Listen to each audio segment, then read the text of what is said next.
Hello, I am the Wizard of Tales, and I'm here to guide you today. I know this video is the perfect companion to help my dear dreamers relax and drift off to sleep. Before we dive into a world of calm and serenity, don't forget to like the video, subscribe to the channel, and tell me where you're watching from and what time it is for you. Now, get cozy, take a deep breath, and let the magic of stories embrace you. In a small village in the heart of the forest, where the trees danced to the wind and the birds sang their sweetest melodies, there lived a very special family of piglets. Mother Pig, a kind and wise lady, had raised her 3 little ones with all the love and dedication a mother could offer. Now that her little ones were no longer so little, the moment had come that every mother dreads, seeing her children off to build their own lives. Cece, the youngest of the siblings, was known for his carefree manner and infectious laugh. He always preferred playing to working and dreamed of endless days of fun. He dressed in colorful clothes and a crooked straw hat he had found on one of his walks through the village. Her easy smile had a certain immaturity that worried Mommy Porca. Her middle brother, Toto, had an artistic temperament and loved to play his flute on sunny afternoons. More responsible than Cece, but still far from the necessary prudence, he balanced work and leisure, although his scales always tipped a little more in favor of fun. His dreamy eyes reflected his romantic nature, and his navy blue vest was his pride. Pig, the oldest of the 3, was the embodiment of responsibility. Wearing round glasses and an impeccable apron, he spent hours studying books on architecture and construction. His methodical nature sometimes irritated his younger siblings, who didn't understand why he took everything so seriously. One particularly important morning, Mama Pig gathered her 3 children in the cozy living room of their home. The aroma of freshly baked apple pie filled the room as she prepared to have a conversation that would change the fate of her family forever. "My dears," she began, straightening her flowered apron, "you have grown into wonderful little pigs. The time has come for each of you to go your own way and build your own home." Her eyes shone with a mixture of pride and maternal concern. Cece jumped for joy, already imagining all the parties she could throw in her future home.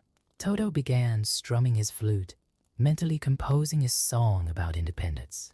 Pig, for his part, adjusted his glasses and began to make notes in his ever-present notebook. "But remember," continued Mama Pig, "the forest could be a dangerous place. There are creatures that aren't as friendly as they seem." Her tone became more serious. In particular, beware of the big bad wolf. The 3 brothers had heard stories about the dreaded big bad wolf. They said he was a cunning and hungry creature who loved to play tricks on the forest dwellers. His yellow eyes glowed in the darkness, and his breath was so strong that it could knock down small trees. "Don't worry, Mama," said Cece with a carefree smile. "I'll build my house quickly and have a housewarming party.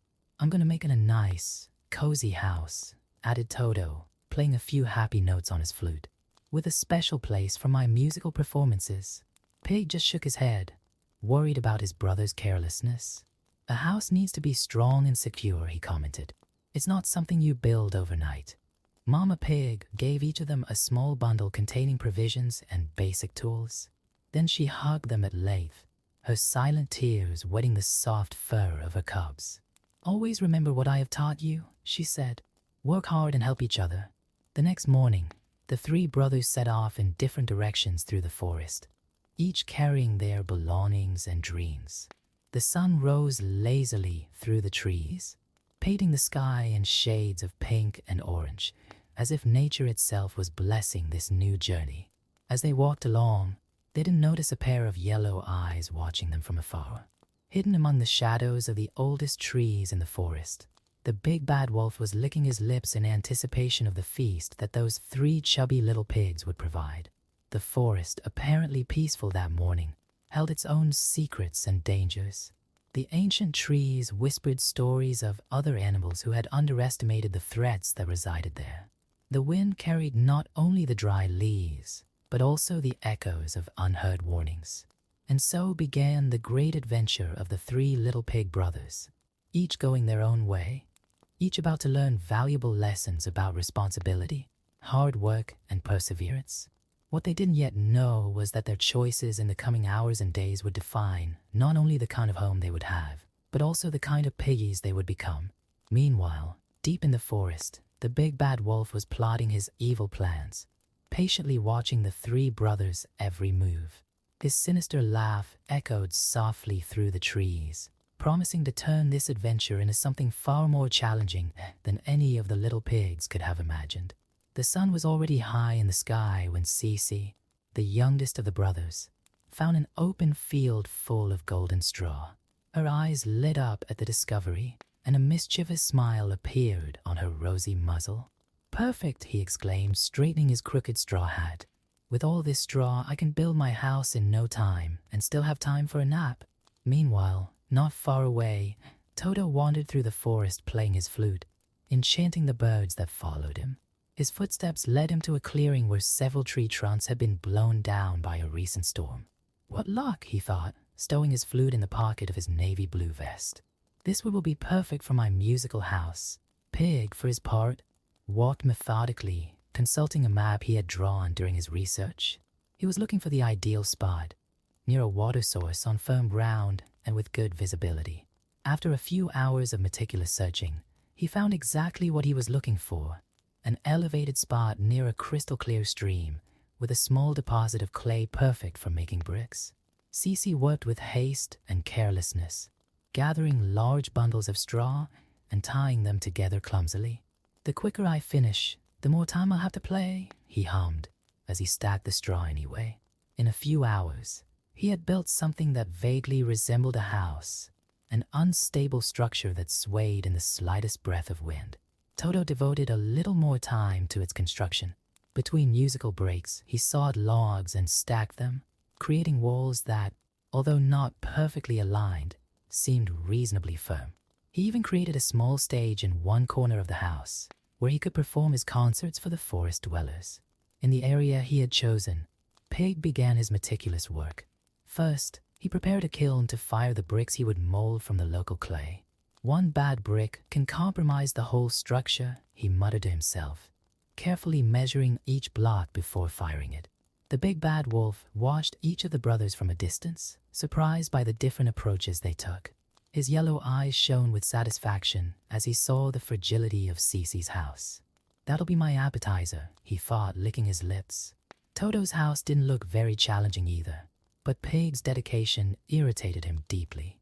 As the day progressed, Cece had already finished her house and was organizing a small housewarming party. She invited some rabbits and squirrels from the neighborhood, who looked worriedly at the shaking straw walls, but didn't want to disappoint the cheerful Pig. "Look at that," boasted Cece, dancing in circles. "I finished my house in one day. Who needs so much work when you could do something so fast and fun?" The forest animals exchanged apprehensive glances, but smiled politely.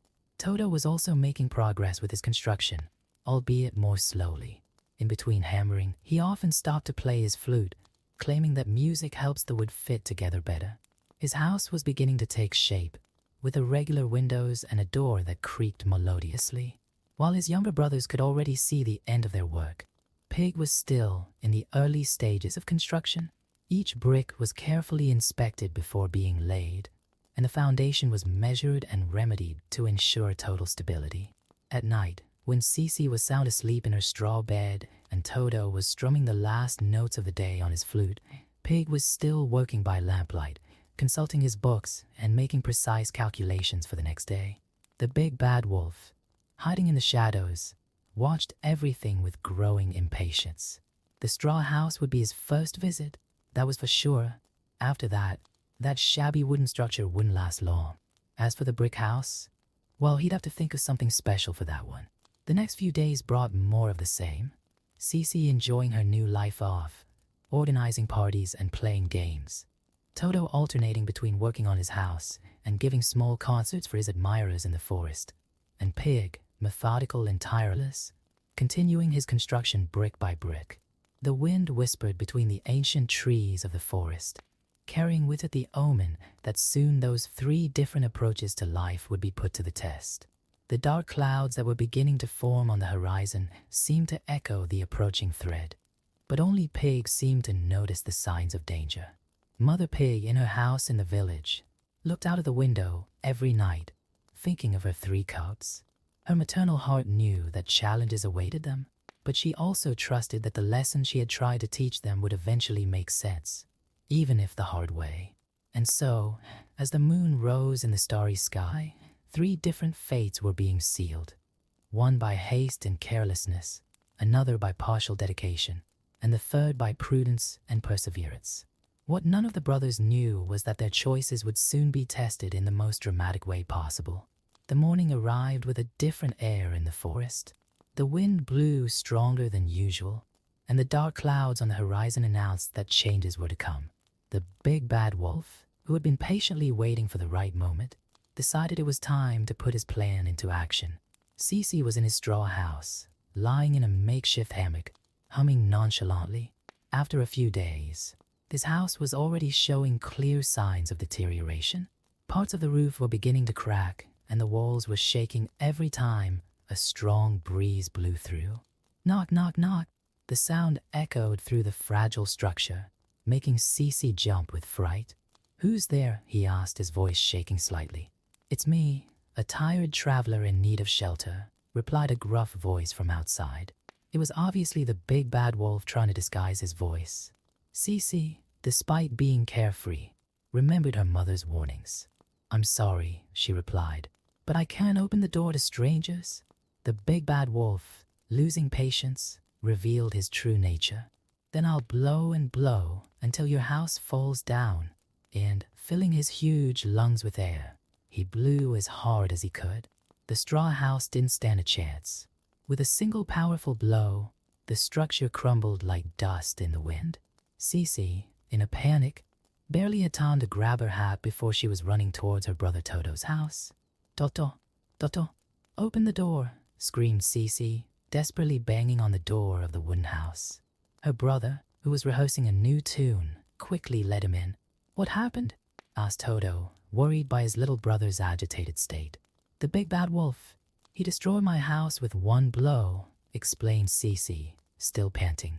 "Mom was right about him." They had barely finished talking when they heard it again. "Talk, talk, talk. Piggies, piggies, let me in." The big bad wolf's voice now didn't even try to disguise its threatening nature. "Never," replied the 2 brothers in unison.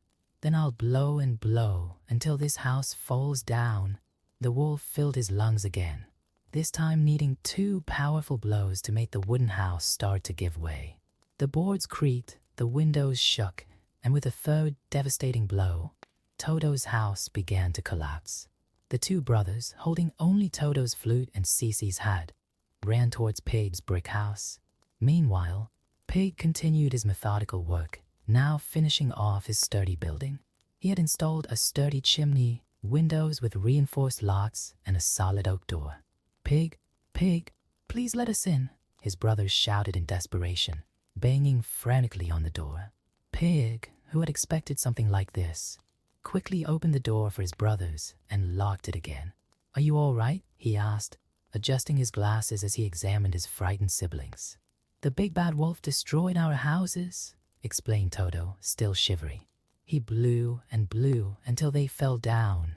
Pig shook his head, a serious expression on his face. "That's why I was so insistent on the importance of solid construction. This house was made to withstand any threat." It wasn't long before they heard the menacing voice of the big bad wolf. "Piggies, piggies, this house is going to fall down too. I'm going to blow and blow until there's nothing left." The wolf filled his lungs and blew as hard as he could, but the house didn't move. He blew again and again until he was red with exhaustion, but the building stood firm. Frustrated with his failure, the big bad wolf began to circle the house, looking for any weak points. His yellow eyes lit up when he spotted the chimney. "If I can't get in through the door," he thought, "I'll go down the chimney." Inside the house, Pig had already foreseen this possibility.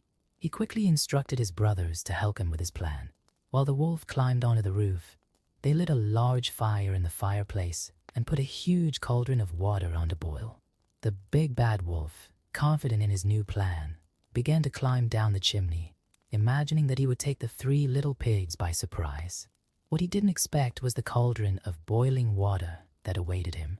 With a howl of pain, the big bad wolf shot out of the chimney, his tail scorched and his pride wounded. He ran away, vowing never to return to that part of the forest. The three siblings, finally safe, hugged each other in relief. Cece and Toto, especially, were beginning to understand the value of their mother's words and their older brother's example. "Sorry, Pig," said Cece crestfallen. "You tried to warn us about the importance of doing things right." "Yes," agreed Toto, holding up his flute. "We could have lost a lot more if it hadn't been for you." Pig smiled gently at his brothers. "The important thing is that you're safe now, and it's never too late to learn and start again." As night fell over the forest, the three brothers sat together around the fireplace. Toto played a soft tune on his flute. Cece helped Pig prepare dinner. And for the first time, the three siblings truly appreciated the value of a job well done and family togetherness. News of what had happened soon spread through the forest, reaching the ears of Mother Pig, who smiled proudly when she heard that her children had not only survived the danger, but had also learned valuable lessons in the process. After escaping from the big bad wolf, the lives of the three little pigs began to take a new direction in the brick house. Cece and Toto, still shaken by the loss of their home, began to take a closer look at how their older brother organized every aspect of daily life. The brick house, which had previously seemed excessively spacious for a pig, now perfectly accommodated the three siblings. Pig had planned several rooms, as if he knew that one day he would need to house his family. The kitchen was large and well-equipped, the study room full of useful books, and there was even a small stage where Toto could practice his music. "You know," said Cece one morning, as she helped Pig organize the pantry, "I never thought tidying up could be so satisfying." He had discovered that keeping everything in order was not only practical, but also brought a sense of accomplishment. Toto, for his part, began to incorporate more discipline into his music. Instead of playing randomly throughout the day, he set specific times to practice, allowing him to also take part in household chores.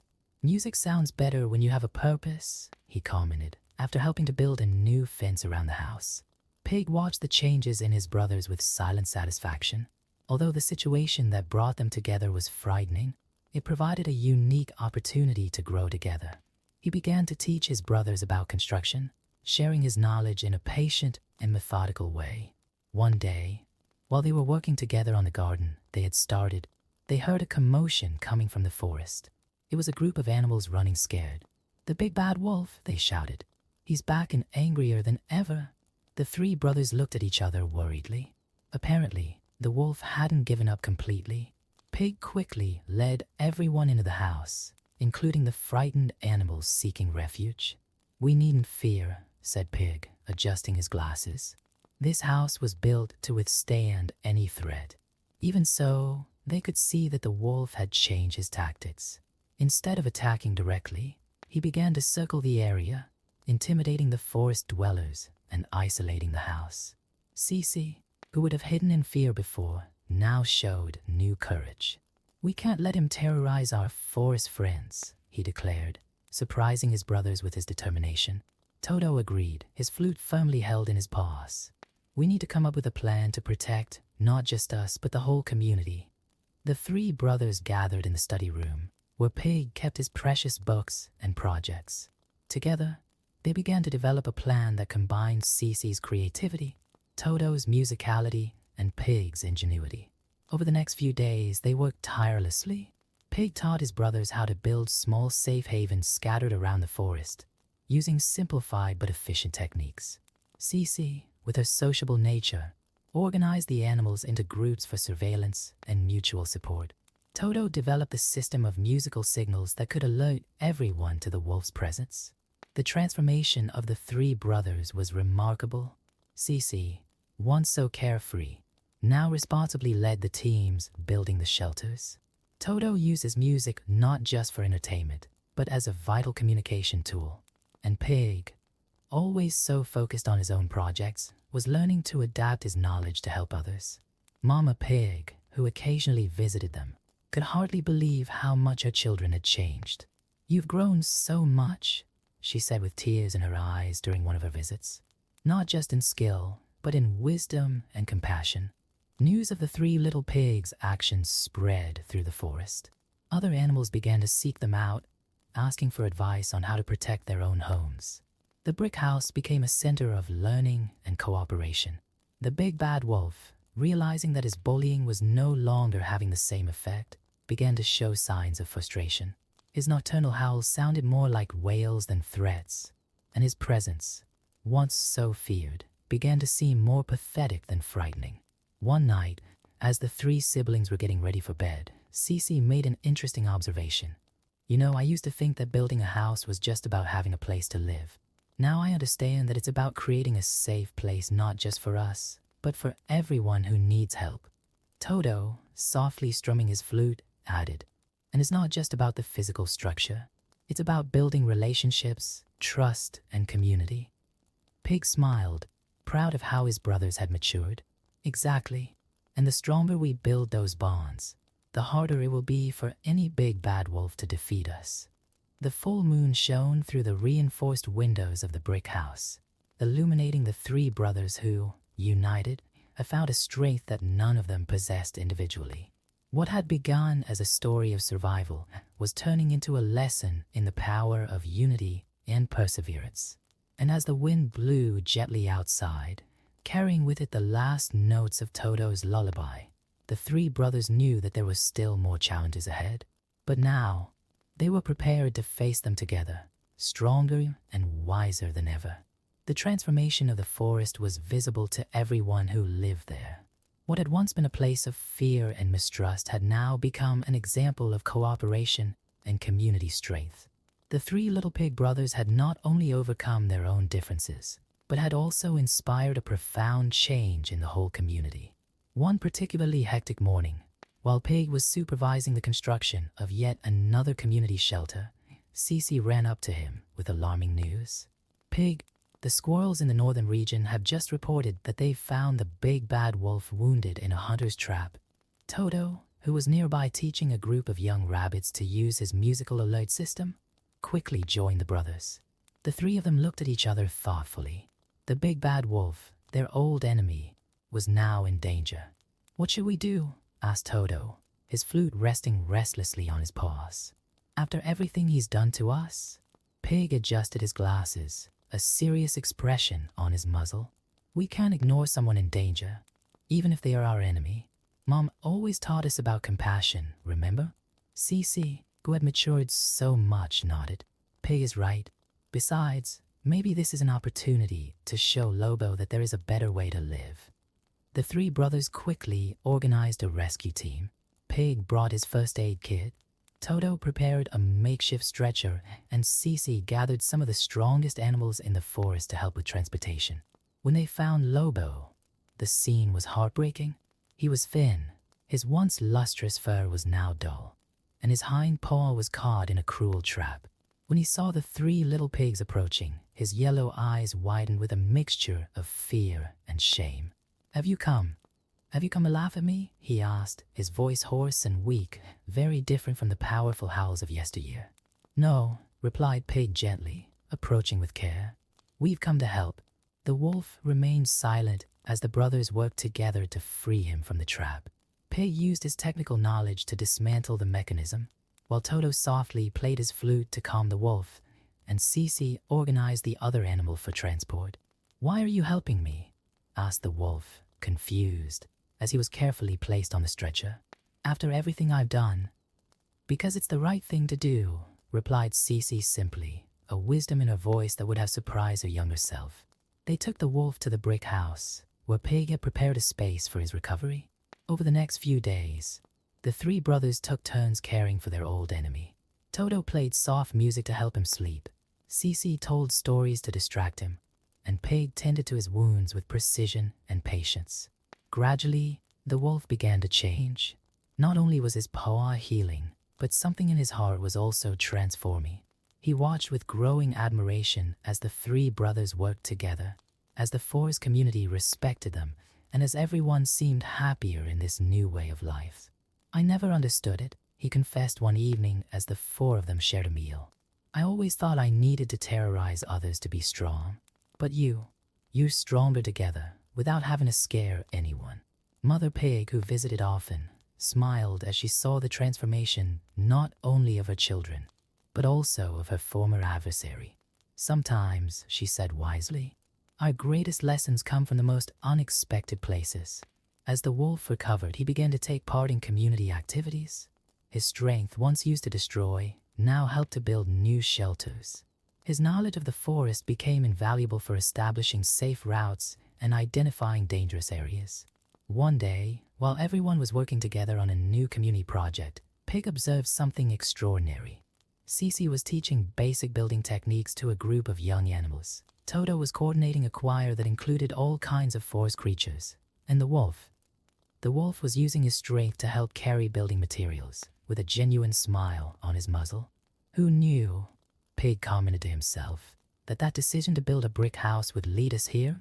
The forest had become a place where different species lived in harmony, where strength was not measured by the ability to intimidate, but by the willingness to help. The brick house, which began as a refuge for a prudent little pig, became a symbol of unity and hope for the whole community. And so the story of the 3 little pigs continued to inspire generations, not just as a tale about the importance of a job well done, but as a lesson in the power of perseverance, compassion, and the capacity for transformation. Even the most unlikely of enemies could become a friend, and even the most carefree of brothers could become a responsible leader. The moon continued to shine over the brick house every night, illuminating not just a well-built structure, but a home where wisdom, music, and joy mingled in perfect harmony. And if you pass through that part of the forest today, you can still hear Toto's melodies, Cece's laughter, Pig's wise advice, and, surprisingly, the friendly howl of a wolf who has learned that true power lies in togetherness and love.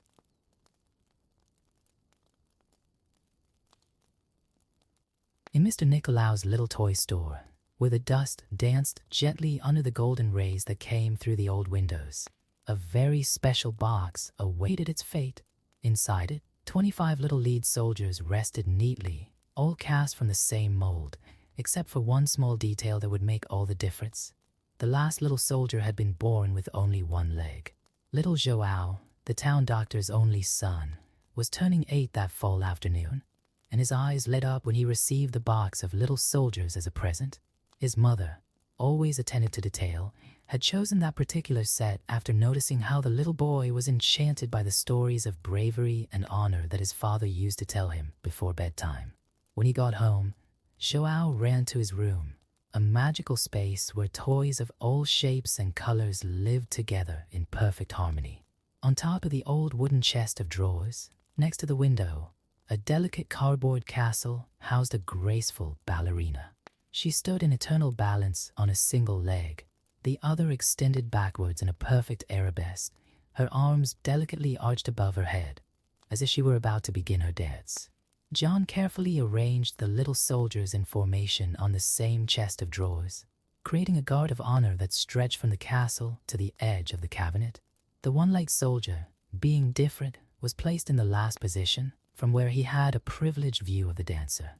It was at that moment that something extraordinary happened, something that only the toys could perceive. The little soldier, in his leaden silence, felt his inflexible heart beat in a different way. The ballerina, with her white tulle skirt decorated with sparkling sequins and her graceful posture, seemed to float even though she was motionless. He noticed that, like him, she also balanced on a single leg, although hers was by artistic choice while his was her only option. During the day, when Joao played with his little soldiers, our little hero strove to be as brave as his lead brothers, making up for his physical lack with even more bravery. At night, when the lights went out and the house sank into silence, the toys came to life, and the little soldier took every moment to admire his beloved ballerina. In Joao's room, other toys also inhabited that magical world. There was a mischievous goblin who lived in a box of surprises, always watching everything with an enigmatic smile, his black eyes often fixed on the little soldier with an expression that mixed disdain and envy. The elf couldn't bear to see how the ballerina, so delicate and refined, would cast gentle glances at the imperfect little soldier. On one of those magical nights, as the moonlight streamed through the window and bathed the room in its silvery glow, the little soldier summoned up all his courage to approach the cardboard castle. With a lot of effort, balancing on his one leg and leaning on his bayonet, he slowly advanced up the dresser ledge. The ballerina, sensing his approach, maintained her graceful pose, but her painted eyes seemed to take on a special glow. The little soldier, even though he couldn't speak, expressed all his love through his determined gaze and proud posture. It was as if a silent song filled the air between them, a melody that only their hearts could hear. However, the goblin from the Box of Surprises was not happy about this closeness. His face contorted with envy as he plotted to separate the two. He knew that the little soldier, because he only had one leg, was more vulnerable than the others, and this difference would be the key to his malicious plan. The next morning, as the first sunlight began to awaken the town, the goblin put his plan into action. Taking advantage of a breeze coming through the ajar window, he sneaked over to the chest of drawers. With a quick, precise movement, he pushed the little soldier, who was standing near the edge of the dresser, watching his beloved ballerina. The little lead soldier, taken by surprise, couldn't keep his balance. In a split second, he found himself falling towards the floor, while the ballerina, helpless on her pedestal, could only watch in horror. The sound of the lead hitting the wooden floor was muffled by the carpet, but the impact was enough to send the little soldier rolling under the furniture. Thus began a series of adventures and misadventures that would test not only the little lead soldier's endurance, but above all the strength of his love for the ballerina. While he lay under the dresser, amidst the dust and cobwebs, his brave heart was already planning how to return to his post, next to his beloved. The goblin, from the top of his box, smiled with satisfaction at his act of evil, without imagining that this was only the beginning of a story that would prove that true love knows no physical limitations or seemingly insurmountable obstacles. The ballerina, maintaining her elegant pose, let an invisible tear run down her paper cheek, or a heart hoped that her beloved little soldier would find a way back to her. And so, on that seemingly ordinary morning, an extraordinary journey of love, courage, and perseverance began, where a little lead soldier with only one leg would demonstrate that true strength does not lie in physical perfection, but in the greatness of the heart and the determination of the soul. The little lead soldier, lying under the dresser, watched the dust dance in the beams of light that penetrated through the crack. His heart, although made of metal, beat with the determination to return to his beloved dancer. The hours dragged by as he planned his return, knowing that he would have to wait until nightfall, when magic would allow him to move freely. During the day, John searched for his lost little soldier, but couldn't reach the narrow space under the heavy furniture. The boy's mother, with her broom, also tried to reach the toy while cleaning, but the little soldier had rolled even further away, close to the wall. When night finally came and the house fell silent, the little soldier began his journey. With determination, he used his bayonet as a support and began to crawl across the floor. The distance to the dresser leg seemed endless, but each movement brought him a little closer to his goal.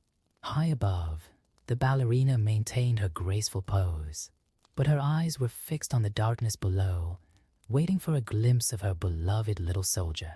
The goblin, satisfied with his mischief, watched everything with a malicious grin, planning new obstacles for the brave soldier. As he crawled along, the little soldier found a small stuffed mouse, long forgotten under the dresser. The toy, covered in dust, offered to help the soldier. "I can take you to the edge of the carpet," he whispered, "but watch out for the house cat who often comes by at night." Accepting the help, the little soldier climbed onto the stuffed mouse's back and moved quickly through the darkness. The soldier's heart was pounding, a mixture of hope and apprehension. Every meter he traveled brought him closer to his beloved, but also exposed him to new dangers. As they reached the edge of the carpet, a familiar noise made the stuffed mouse freeze. Whiskers, the family cat, entered the room through the ajar door. His yellow eyes shone in the darkness as he sniffed the air, sensing the unusual movement. The little soldier, knowing he couldn't turn back, thanked the mouse and continued on his own, creeping even more cautiously. Every move had to be calculated so as not to attract the feline's attention.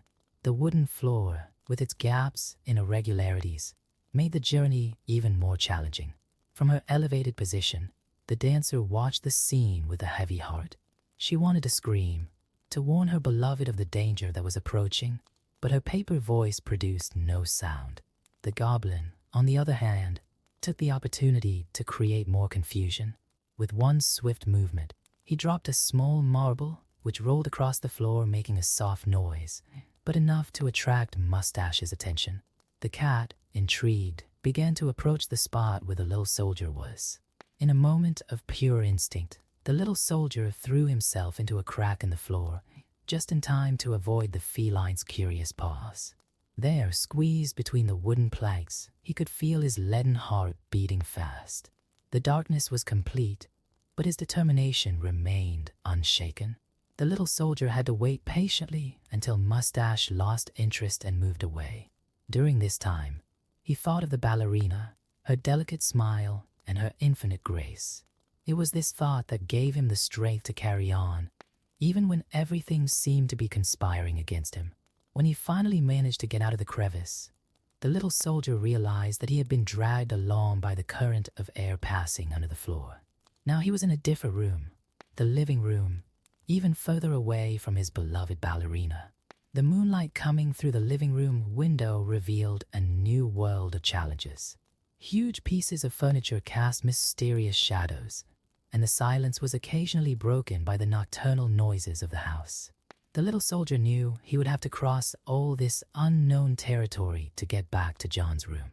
On the way, he found other forgotten toys that had slipped under the furniture over the years. A cracked marble offered directions. A wheel-less cart shared stories of other toys that had tried to make the same journey. Each encounter strengthened their resolve not to become just another lost toy. Meanwhile, in the bedroom, the ballerina bravely resisted the onslaughts of the goblin, who tried to convince her that the little soldier would never return. "He's just an imperfect soldier," sneered the goblin. "He's probably already lost forever in the far reaches of the house." But the ballerina kept her faith. In her eternally graceful pose, she knew that her beloved little soldier wouldn't give up easily. The love they shared was stronger than any physical obstacle or malicious provocation. The little soldier continued his journey around the room, using his one leg and his bayonet to propel himself. Each movement was a test of balance and perseverance. He discovered that he could use the bangs of the room's carpet as ropes to hoist himself up, and the patterns on the floor as a map, so as not to get lost. The night advanced, and with it grew the little soldier's urgency to return before dawn. He knew he had to find a way back to his room before the house woke up and his movements were once again limited by daylight. His determination was fueled not only by his love for the dancer, but also by his desire to prove that his limitations did not define his worth. Every obstacle he overcame was a victory not only over the circumstances, but over the prejudice that the goblin represented.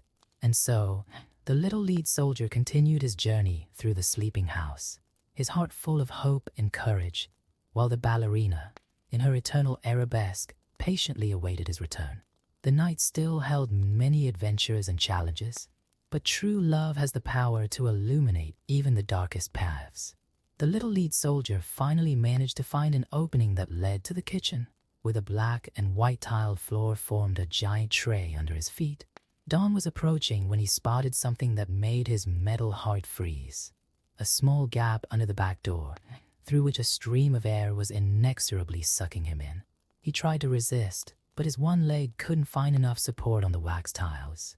In a matter of seconds, the little soldier found himself sliding towards the outside of the house. The morning breeze carried him across the garden, making him roll on the dew-damp grass. The sun was just beginning to rise over the horizon when the little soldier realized he was being dragged along by a stream of water from the rain that had fallen during the night. His leaden body, too heavy to swim against the current, was heading towards a storm drain. As he was carried, he thought of the dancer and how his love now seemed even more distant. The goblin would certainly be celebrating his misfortune, But the little soldier maintained his dignified posture even in the face of adversity. His determination remained as unshakable as the metal he was made of. The water led him through a labyrinth of underground pipes where he found other lost objects, bottle caps, dried leaves, and even a paper boat which, despite being soaked, still held its shape. "Come on up," invited the little boat, offering to help the soldier. With a lot of effort, the soldier managed to hoist himself onto the little paper boat, which now served as his improvised vessel. Together, they sailed through the dark canals, guided only by the distant sound of running water. The little boat told the soldier stories of other objects it had found on its aquatic adventures. The journey through the tunnels seemed endless until a flash of light indicated the exit to a stream that ran through the city. The little soldier found himself sailing under the open sky, passing under bridges where children were playing without noticing the little sailor in his paper boat. In John's room, the ballerina remained in her pose, but her inky eyes looked sadder. The goblin, pleased with the disappearance of the little soldier, danced around her, humming taunts about how the imperfect soldier had been taken away forever. Back at the stream, the little boat and the soldier faced increasingly rough waters. "Hold on tight," shouted the little boat when they spotted a small waterfall ahead. The waterfall wasn't high, but for a lead soldier and a paper boat, it represented a formidable challenge. The impact of the fall was devastating. The paper boat, already soaked, finally broke apart, leaving the little soldier alone in the current. He maintained his impeccable posture even as he sank, his one leg and his bayonet pointed skywards as if in a final salute. Then something unexpected happened. A large fish, attracted by the glint of lead in the water, quickly approached and, in one sudden movement, swallowed the little soldier whole.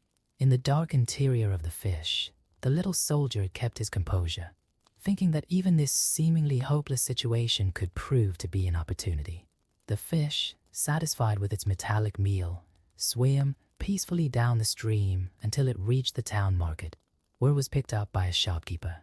By an extraordinary coincidence, that same fish was sold to the cook at John's house, who took it to prepare the family's dinner. In the kitchen, when the cook cut into the fish, her eyes widened when she found the little lead soldier perfectly preserved inside. Recognizing it as one of John's little soldiers, she carefully cleaned it and gave it back to the boy. John, thrilled to have his lost soldier back, ran to put it back with the others on the dresser. The soldier's heart beat fast as he found himself once again close to his beloved ballerina, who maintained her graceful pose but now had a special sparkle in her eye. The elf watched the scene in disbelief and anger, his apparently perfect plan having been thwarted by fate. The little soldier's determination and love had proved stronger than all the adversity he had faced.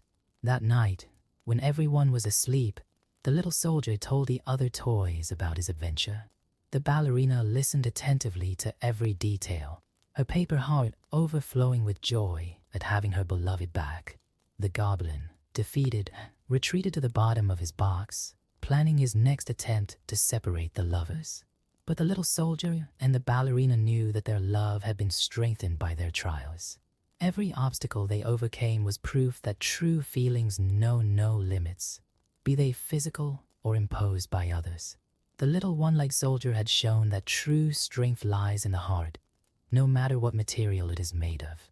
As the moon bathed the room in its silvery light, the little soldier stood guard next to the cardboard castle, his one leg firm, his posture impeccable, his leaden heart beating to the same rhythm as his ballerina's delicate paper heart. The night had only just begun, and new adventures surely awaited our brave hero. Life in the playroom had resumed its routine, but something had subtly changed since the little soldier's return.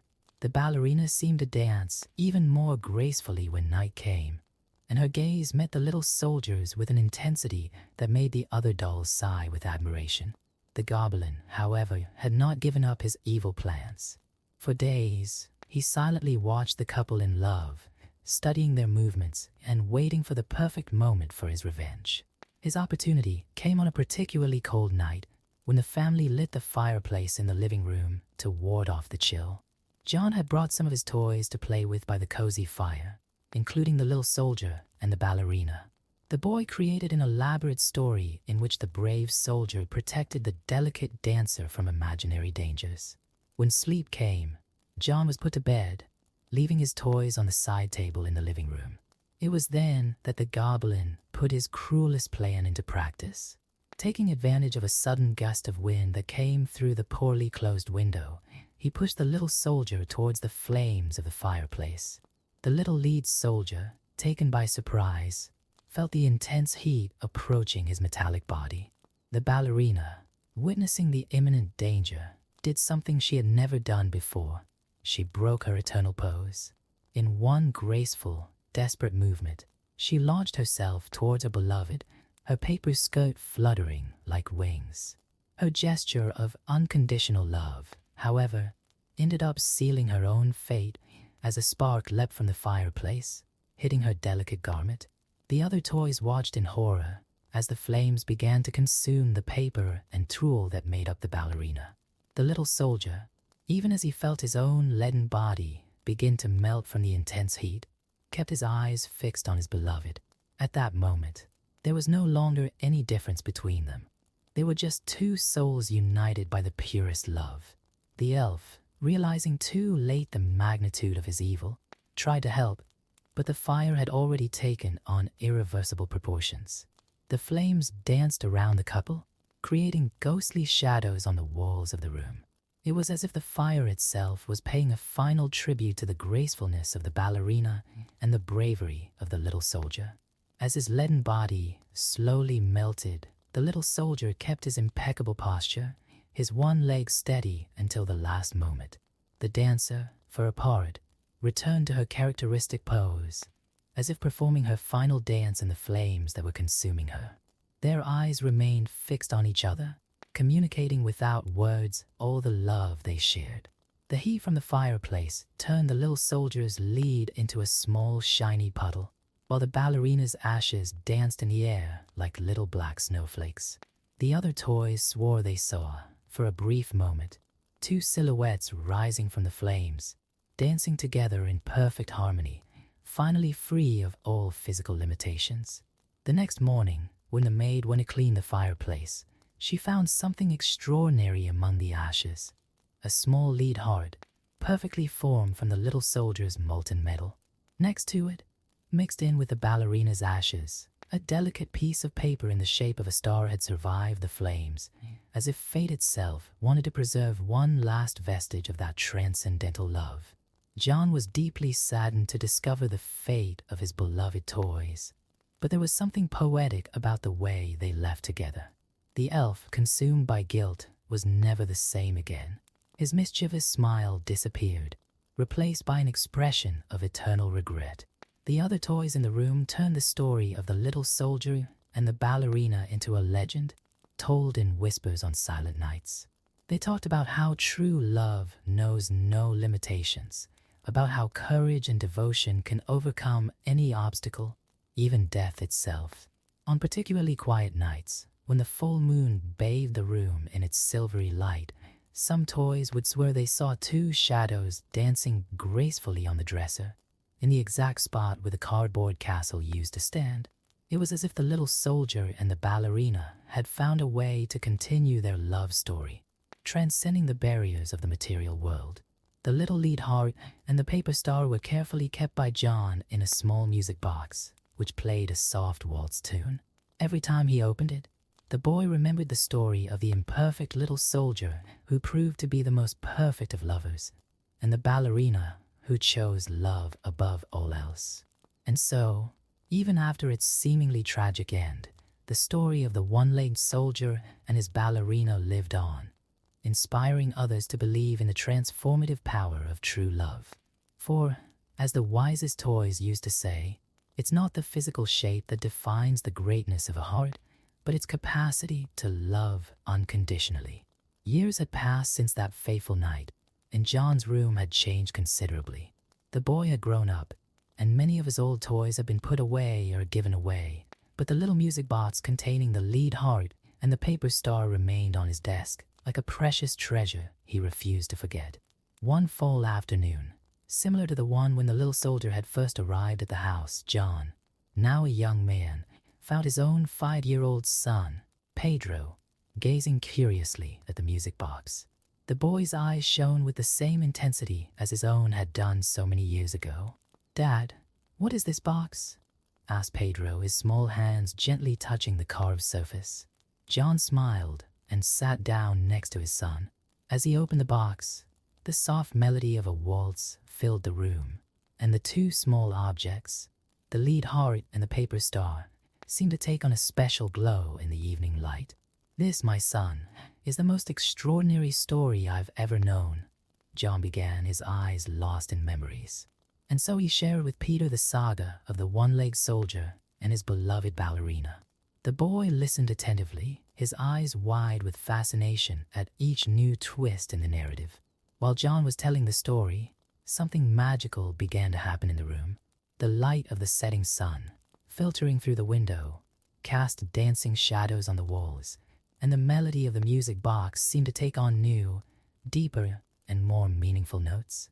Peter, enchanted by the story, asked to hold the little treasures. John carefully placed the lead heart and the paper star in his son's little hands. The moment the objects touched the boy's skin, a soft, inexplicable wind blew through the room, making the curtains dance. "Dad, look!" Peter exclaimed, pointing to the wall. The shadows had taken on different shapes. A little soldier and a graceful ballerina were dancing in perfect sync to the sound of the waltz. John blinked several times, unsure if his eyes were deceiving him, but the vision remained. The lead heart in Peter's hand began to emit a faint glow, and the paper stars sparkled as if sprinkled with fairy dust. The magic that had once inhabited the playroom seemed to have reawakened, bringing with it the memories of a love that had transcended all barriers. The shadows on the wall told their own story. They showed the little soldier on his journey through the house, his adventure in the stream, the moment inside the fish, and finally, the final dance in the flames. But this time, there was no sadness in the narrative. Instead, each scene pulsed with the celebration of a love that not even fire could destroy. Peter, amazed, watched the dancing shadows with the enchantment of childhood, that ability to see magic where adults see only the ordinary. John, for his part, felt transported back to his own childhood, remembering the nights when he watched his toys, imagining the secret lives they led when no one was looking. The melody of the music box reached its crescendo, and the shadows of the little soldier and the ballerina began to multiply, filling all the walls of the room. It was as if they were presenting a grand spectacle, a celebration of the eternity of their love. "Dad, they're still alive, aren't they?" asked Pedro, his voice full of hope. John hugged his son, realizing that some stories never truly end. They just find new ways to continue existing through the generations. "In a way, yes," replied Joao softly. "As long as there are people to tell their story, as long as there are hearts capable of understanding the depth of their love, the little soldier and the ballerina will live on." As evening approached, the shadows began to fade, but the glow of the lead heart and the paper star remained. Pedro carefully returned the objects to the music box, which continued its sweet melody. "Can I tell this story to my friends?" asked Pedro, his eyes still shining with emotion. Joao nodded, knowing that the legacy of the little soldier and the ballerina would live on, inspiring new generations with their message of unconditional love and courage in the face of adversity. That night, while Peter slept, John stayed in his room for a few more moments, watching the music box. For a moment, he could have sworn he saw a reflection in the mirror, a little one-legged soldier, perfectly poised, dancing with a graceful ballerina, their movements in perfect harmony. And so the story of the little lead soldier and his paper ballerina continued, no longer just as a reminder of lost toys, but as an eternal testament to the transformative power of true love. On silent nights, when the moon bathed the room in its silvery light, it was still possible to hear the distant echo of a waltz and sea. In the shadows of the walls, two lovers dancing eternally, free of all earthly limitations, united forever in their immortal love.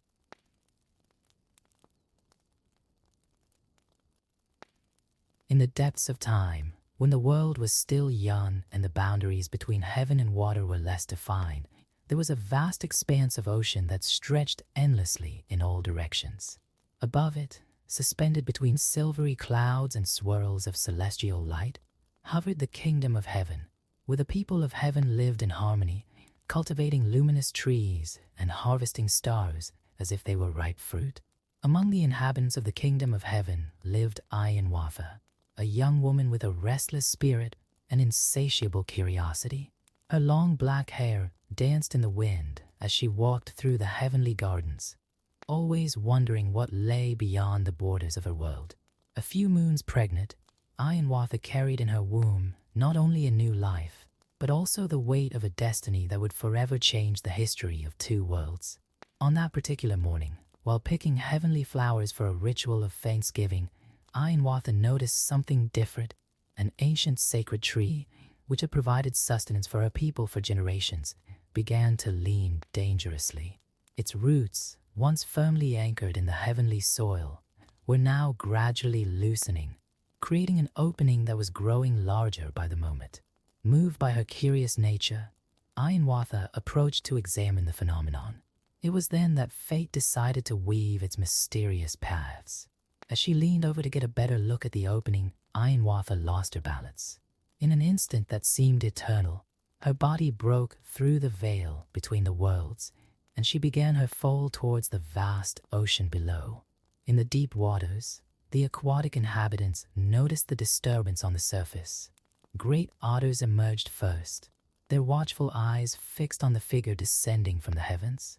Silver salmon leapt from the waves, creating glittering arcs that reflected the sunlight. And moving slowly through the currents, an ancient turtle observed everything with millennial wisdom. Ayanwatha's impact with the water was cushioned by a group of beavers who quickly formed a protective circle around her. As she struggled to stay afloat, the marine animals held an emergency council. The great otter, with his melodious voice echoing over the waters, was the first to speak. "We can't let her and her child get lost in the waters. We need to create a safe place." The animals tried, one after the other, to dive into the depths of the ocean to search for land at the bottom. The otters, with their natural agility, were the first, but they returned without success. The beavers, master builders, also tried, but the pressure of the depths was too great. Even the salmon, accustomed to great crossings, were unable to reach the bottom of the ocean. It was then that the ancient turtle, who until then had watched silently, swam up to Ayanwatha. Its shell was as vast as an island and marked by patterns reminiscent of ancient stories written in the stone itself. With a voice that carried the weight of the ages, she spoke. "Rest on my back, daughter of heaven. And as for the land we need, perhaps it needs to be a shared task." Ayanwatha, exhausted and drenched, accepted the turtle's invitation. As she rested on the ancient shell, a small water bird, the merganser, timidly approached. With his soft voice, almost a whisper, he offered, "I'm small and I may not look strong, but I know the currents and I can dive deep. Let me try." The other animals, although skeptical, agreed. The grebe filled his lungs with air and dived into the depths of the ocean. Seconds turned into minutes, and the minutes seemed to stretch on indefinitely. When many feared for the little bird, it emerged, almost lifeless, but with a small handful of earth in its beak. With trembling hands, Ayanwatha took the precious earth and, following an ancient intuition that seemed to come from his own celestial blood, began to spread it over the turtle's shell. To everyone's amazement, the earth began to multiply, expanding like waves on a calm lake. First, the small island formed, no bigger than a bird's nest. But as Ayanwatha continued his work, spreading the earth with circular movements and chanting ancient songs of the people of heaven, the island grew. Mountains began to rise, valleys formed, and rivers cut paths through the newly created land. The marine animals, amazed by the transformation, began to contribute too. Beavers used their skills to create lakes and dams. Otters dug channels that turned into meandering rivers, and salmon established the first migratory routes through the newly formed waterways. As the land expanded, new beings began to emerge from it. Tiny green shoots broke through the soil, turning into majestic trees. Flowers of all colors painted the newborn fields, and the wind, which had previously only known the waves of the ocean, now danced among the leaves and branches. Ayanwatha, still sheltered in the shell of the great tortoise, felt her child moving in her womb, as if responding to the magic of creation happening around her.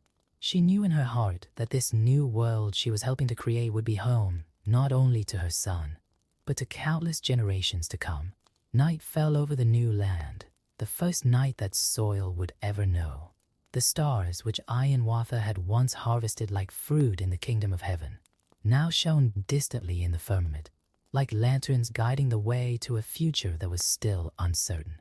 The great turtle, steadfast in its divine mission, continued its slow and steady movement across the waters, carrying on its back not just an island, but the beginning of a new story. As the first rays of sunlight touched the newly created land, Ayanwatha watched in amazement as life began to flourish around her. From the damp earth, tiny insects emerged, buzzing and dancing in the morning air. Birds, attracted by the new land, began to land on the young trees, bringing with them seeds from faraway places in their feathers and beaks. The great turtle, ever wise and patient, continued its gentle movement across the waters, while Ayanwatha felt a deep connection developing with this new world. Her belly, now more prominent, seemed to pulsate in tune with the very earth that was growing beneath her feet. Little by little, other animals began to appear. Some emerged from the waters, like the otters that decided to explore the newly formed rivers. Others seemed to materialize from the earth itself, like the deer that emerged timidly from the shadows of the first forests. Huge bears emerged from the caves that formed in the young mountains, and wolves began to howl at the moon, creating the earth's first songs. Ayanwatha, guided by her heavenly intuition, began to walk around the sprawling island, her bare feet connecting with each new territory that formed. Where her tears of longing for the kingdom of heaven fell, crystal-clear lakes were born. Where his fingers touched the earth, multicolored flowers sprang up instantly. Days turned into weeks, and weeks into moons. Ayanwatha's belly grew along with the earth, and she began to realize that her child would not only be a child of the sky people, but also a child of this new land. The stories of her people, which had previously spoken only of the stars and the celestial wind, now mingled with the whispers of the trees and the murmur of the streams. One morning, while picking berries near a newly formed stream, Ayanwatha came across an ancient otter, different from the others he had met. Its eyes carried an ancient wisdom, and its silver fur shone with a light of its own. "Daughter of heaven," said the elder otter, "you did not fall by chance. Your destiny was intertwined with this land long before your fall." The elder otter shared ancient stories with Ayanwatha, speaking of a time when heaven and earth were closer, when spirits walked freely between the worlds. She taught Ayanwatha about the healing properties of the plants that were born, how to read the signs of the wind, and how to understand the language of animals. As her knowledge grew, Ayanwatha began to establish rituals that honored both her heavenly heritage and her new connection to the earth. She created ceremonies to thank the great turtle for his continued sacrifice, celebrations to mark the changing of the seasons, and rituals to honor the animal spirits who helped maintain the balance of the new world. The grebe, who had become a constant companion, brought news from the deep waters. He spoke of other beings curiously observing the growth of the island, of ancient creatures of the deep who sensed the changes in the ocean currents, and of how the sea itself seemed to dance in harmony with the new land. One night, during a particularly bright full moon, Ayanwatha sat on the edge of a newly formed cliff, gazing out over the infinite ocean. The great turtle, sensing his melancholy, partially emerged from the waters. "Your sadness echoes across the waters," she said in her ancient voice. "But remember, each world carries within it the seeds of other worlds. The kingdom of heaven now lives on through you and the land you helped to create." Inspired by these words, Ayanwatha began to weave stories that connected heaven and earth. She told the animals about the dances of the stars in the kingdom of heaven, while teaching the birds songs she had learned in her celestial childhood. In return, the inhabitants of the new land shared their own knowledge with her. The patterns of the rain clouds, the cycle of the tides, the exact moment when certain flowers opened to the sun. The island continued to grow, stretching out in all directions. Majestic mountains rose on the horizon, their rocky faces sculpted by the winds and rain. Deep valleys formed, sheltering ancient forests that seemed to have existed since the beginning of time, even though they were as young as the island itself. In his daily explorations, Ianwatha discovered deep caves that seemed to whisper secrets from the center of the earth.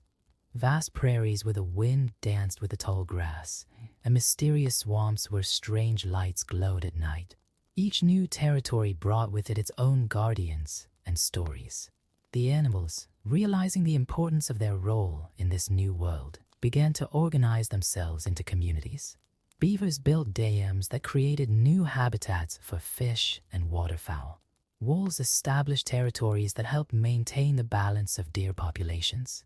The newly arrived bees began their tireless work of pollination, allowing new plant species to flourish. Ianwatha watched all this with a mixture of admiration and responsibility. She knew that her son would be born into a world of infinite possibilities, a place where heaven and earth met not just in stories, but in the very essence of every living being. As the moons passed, the world on the great turtle shell continued its constant transformation. Ianwatha, whose womb now carried a life about to be born, felt a profound change in her very being. His senses, already heightened by his celestial origin, became even more sensitive to the web of life forming around him. One particularly significant morning, while walking near a new grove of silver birch trees, Ianwatha noticed that the trees were whispering differently. The wind carried ancient messages, and she could sense that something important was about to happen. The animals also seemed restless, moving with unusual energy. The elder otter appeared silently beside her, his wise eyes shining with ancient knowledge. "The time draws near," she said, her voice mingling with the murmur of the nearby stream. "Your son will not only be an heir to the kingdom of heaven, but also a guardian of this new land." That night, as the stars danced in the firmament, Ianwatha felt the first contractions. The animals, sensing the importance of the moment, began to gather in a protective circle around her.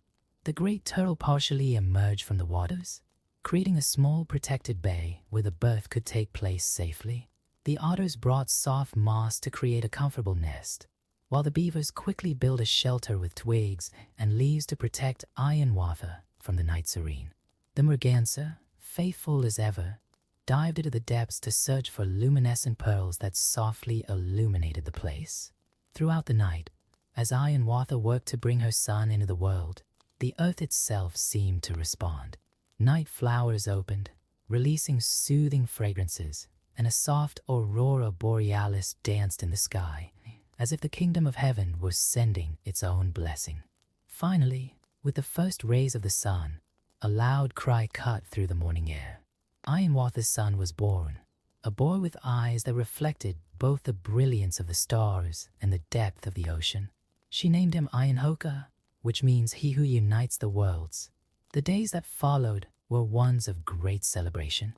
Each animal species brought unique gifts for the newborn.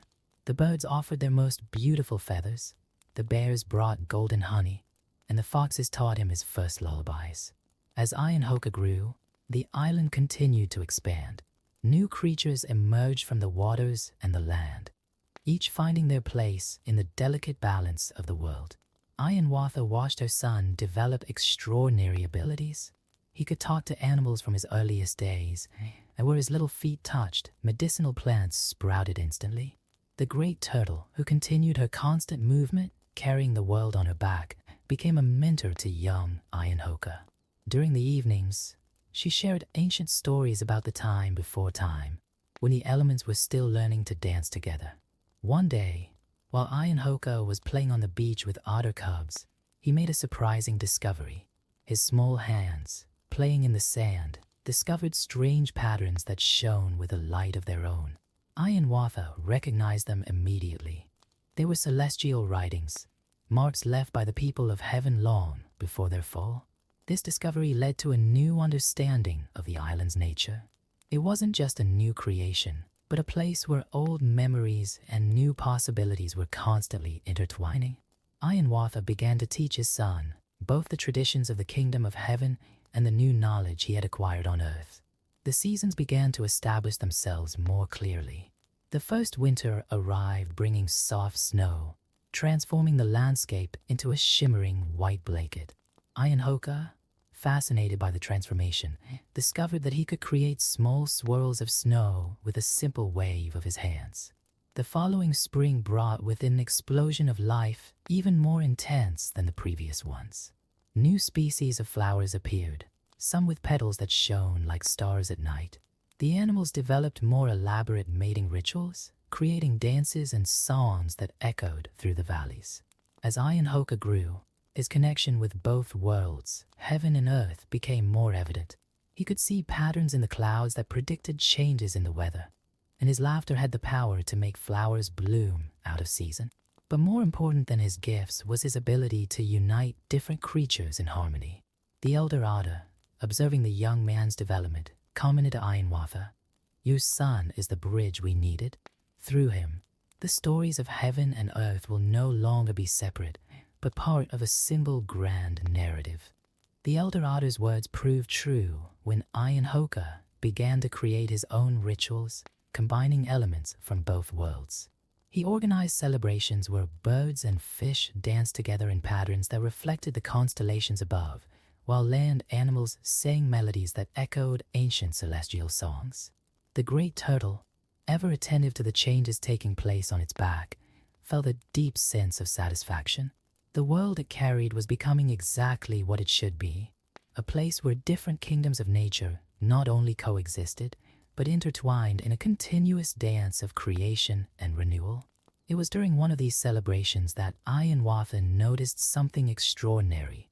Small points of light were beginning to appear in the air, similar to the ones she used to collect in the kingdom of heaven.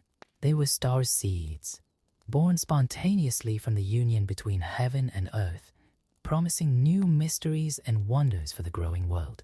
The star seeds that began to blossom in the air brought a new dimension to the world on the shell of the great turtle. Ianhoka, now a strong and wise young man, learned to grow them just as his mother did in the kingdom of heaven. Each seed planted created little points of light that illuminated the paths at night, serving as beacons for nocturnal animals. Ianwatha watched with pride as her son became a true guardian of this new world. His unique abilities allowed him to mediate not only the relationships between the different species, but also between the elements of nature.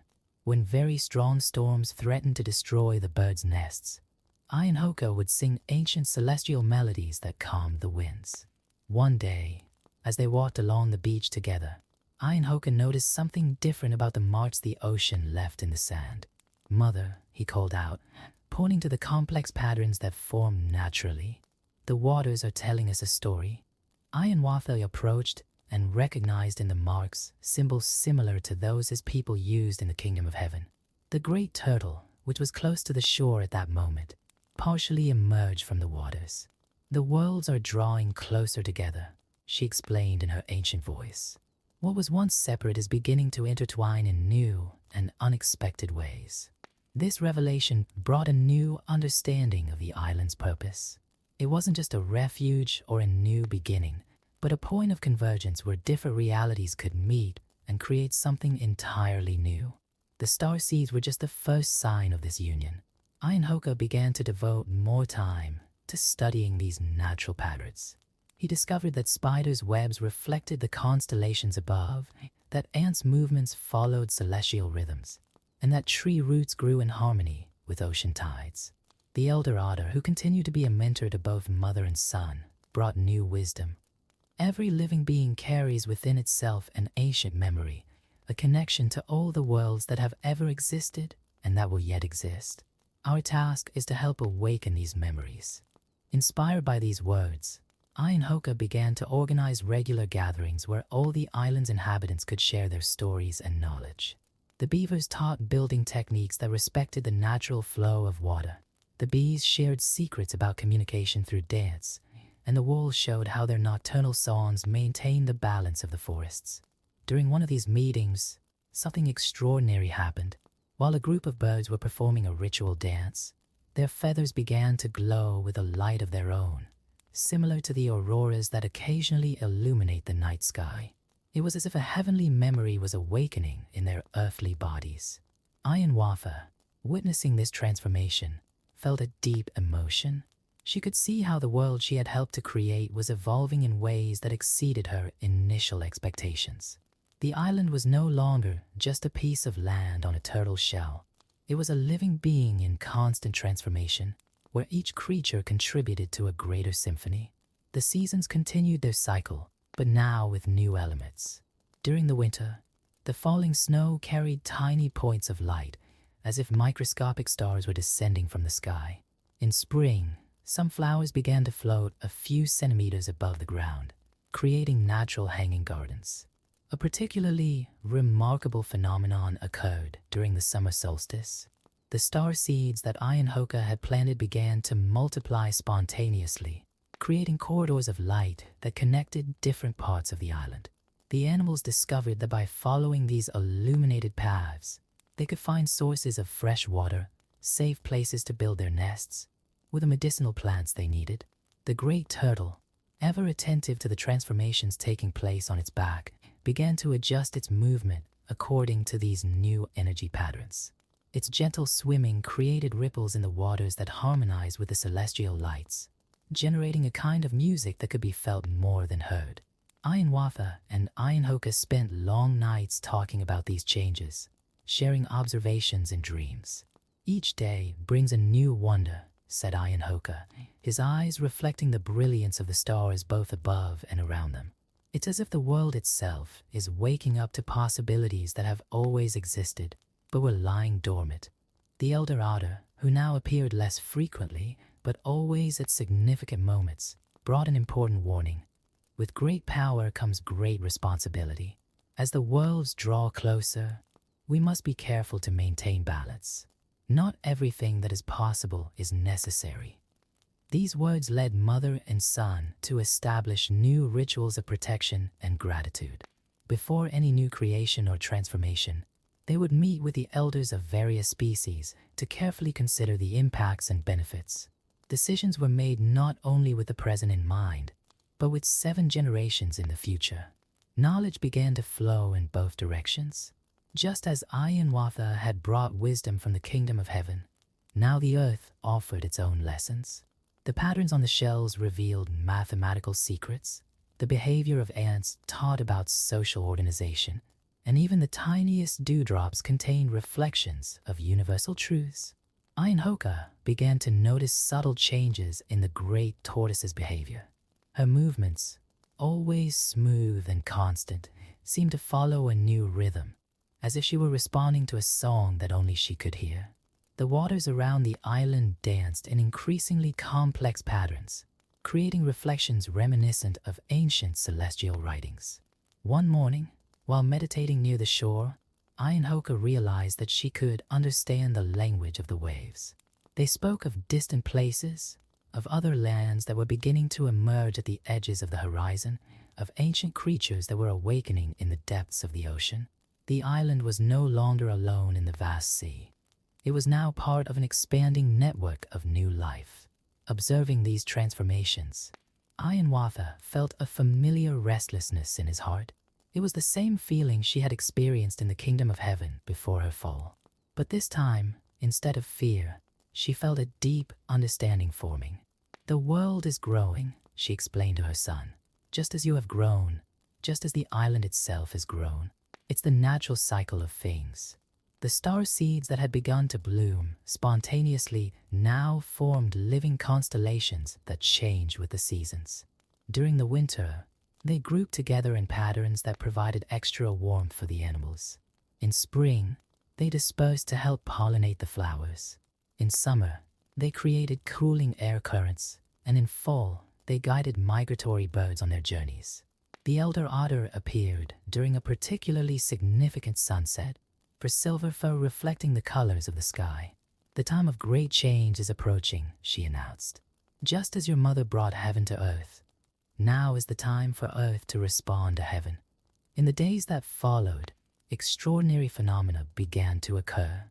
Some trees developed translucent leaves that captured and filtered light in different ways, creating natural rainbows that lasted all day.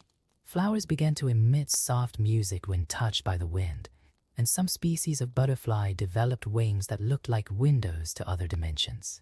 Ironhoka, using his unique gifts, began to weave these new energies into harmonious patterns. He created gardens where earthly and heavenly plants grew side by side, established sacred sites where animals could communicate more easily with the ancient spirits, and developed rituals that celebrated the ever-deeper union between the different realms of nature. The great turtle, sensing that something important was about to happen, called Ironwatha and Ironhoka together for a chat. "The world I carry is ready for its next step," she said in her ancient voice. "Just as a seed needs to break out of its shell to grow, our world needs to expand beyond the limits we know." It was then that Ironwatha understood the true purpose of her fall from the kingdom of heaven. She hadn't fallen. She had been sent as a bridge, a messenger between worlds. And her son, Ironhoka, was the living manifestation of this bridge, a being who could move naturally between the different dimensions of existence. During a full moon night, while the whole island was taking part in a great celebration, something extraordinary began to happen. Star seeds began to rise in luminous spirals, creating a staircase of light that seemed to reach the kingdom of heaven itself. At the same time, luminous roots emerged from the ground, intertwining with the descending lights. Ironhoka, guided by an ancient knowledge that seemed to flow through his being, began to sing a song that combined heavenly melodies with earthly rhythms. The animals joined in the singing, each species contributing its own voice to the universal harmony that was forming. The great turtle, sensing that the moment was right, began to emit a deep vibration that resonated through the waters. The ocean waves danced in sync with the music, and the island itself seemed to pulse with renewed life. It was at this moment of perfect harmony that the veil between the worlds became thinner. Visitors from the kingdom of heaven began to appear, not as intruders, but as long-separated relatives returning for a joyful reunion. At the same time, earthly creatures discovered that they could ascend temporarily, creating a constant exchange of knowledge and experiences. Ironwatha, with tears of joy in her eyes, saw her dream of uniting the worlds come true in a way that exceeded her most daring expectations. The island was no longer just a refuge or a new beginning. It was a model for a whole new kind of existence where different dimensions of reality could coexist and enrich each other. As this new era was established, the great turtle continued its eternal movement across the waters. But now its shell didn't just carry land. It carried a living portal between worlds, a place where the impossible became possible and where old divisions dissolved in favor of a greater unity. Ironhoka, now fully aware of his role as guardian of this new reality, established schools where both terrestrial and celestial beings could learn from each other. The lessons were not just about practical knowledge, but about how to maintain the delicate balance between the different aspects of existence. And so, what began with the fall of a pregnant woman from heaven became a story of collective ascension, not just back to heaven, but towards a new level of consciousness and connection. Turtle Island had become exactly what it needed to be, a beacon of infinite possibilities, a constant reminder that all divisions are illusory and that, at the heart of all existence, there is a single great dance of continuous creation.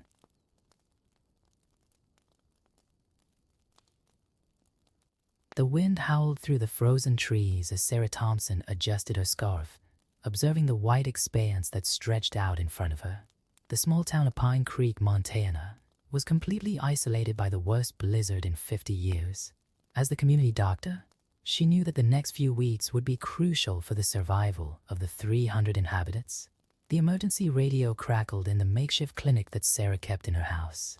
Sheriff Mike Davidson's voice sounded choppy. "Sarah, we need you at the outpost. We found something The hesitation in his voice made the hairs on the back of her neck stand on end. Sarah grabbed her medical bag and put on her heaviest coat. As she walked through the deep snow, her thoughts turned to the events of the last few weeks. First, the storm that blocked all the roads. Then the communication lines went down. Finally, supplies began to run low. It was as if winter was trying to swallow Pine Creek whole. At the outpost, an old hunting cabin converted into a rescue station, Sarah met Mike and two of the local rangers, brothers John and Peter Redwood, members of the Algonquin tribe who had lived in the area for generations. The men's grave countenances immediately worried her. "It's Jim Cooper," said Mike, leading her to a makeshift stretcher. "We found him wandering in the woods, almost frozen. But there's something wrong, Sarah. Something very wrong." Jim Cooper was one of the most experienced hunters in the region. He knew those mountains like the back of his hand. Seeing him there, shivering and mumbling incoherently, was disturbing. His clothes were torn and stained with something that Sarah preferred not to identify immediately. While examining Jim, John Redwood approached, his voice low and tense. Was he alone? The question seemed strange until Sarah remembered that Jim had gone hunting with his partner, Bill Matthews, 3 days ago. "Where is Bill?" Sarah asked Jim gently, who just shook his head, his wide eyes fixed on a distant point. "Hungry," he whispered at last. "So hungry." Peter Redwood exchanged a meaningful glance with his brother. Sarah noticed the growing tension in the room. The Redwood brothers began to converse in their native tongue, their expressions increasingly grim. "What is it?" asked Sarah, feeling that she was missing something important. John hesitated before answering. "There are old stories about these mountains in winter. Stories that our people have told for generations. About a hunger that consumes more than just food." Sarah continued to treat Jim, but his words disturbed her. As she cleaned her hands and arms, she found something disturbing, fragments of what appeared to be human bones under her fingernails. Sheriff Mike pulled Sarah aside, keeping his voice low. "We need to keep this quiet for now. The town is already scared enough by the storm and the isolation. If they find out about this..." Sarah agreed, but her scientific mind struggled to process what she was seeing. The wounds on Jim weren't just from exposure to the cold. There were bite marks on his arms, bites that looked human. That night, after returning to her clinic with Jim sedated in one of the beds, Sarah began searching through the old local history books she kept in her library. She found mentions of similar events, periods of extreme isolation during the winter where people mysteriously disappeared. The sound of the wind outside seemed different now, almost like a hungry wail. Sarah looked out of the window and, for a moment, thought she saw a tall, skeletal figure among the trees, but convinced herself that it was just the snow being blown by the wind. A scream from the room where Jim was resting made her run.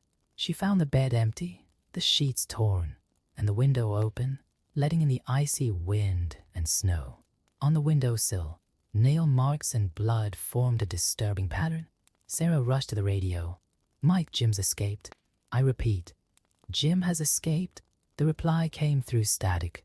"Stay where you are. We're on our way." And Sarah, "Lock all the doors." While she waited, Sarah realized that the temperature inside the clinic had dropped dramatically, even with the heater running. Her breath formed clouds of steam in the air, and a strange smell, like rotten meat mixed with ice, began to fill the room. The Redwood brothers had mentioned an old story about a hunger that consumed more than just food, about a winter spirit that turned men into monsters. Sarah had always been a woman of science, but that night, as she listened to the strange sounds coming from the forest, she began to question everything she believed she knew about reality. And there were still many weeks of winter ahead. The night wore on as Sarah tried to keep calm in the clinic, the distant sound of howls echoing through the forest. They weren't wolf howls.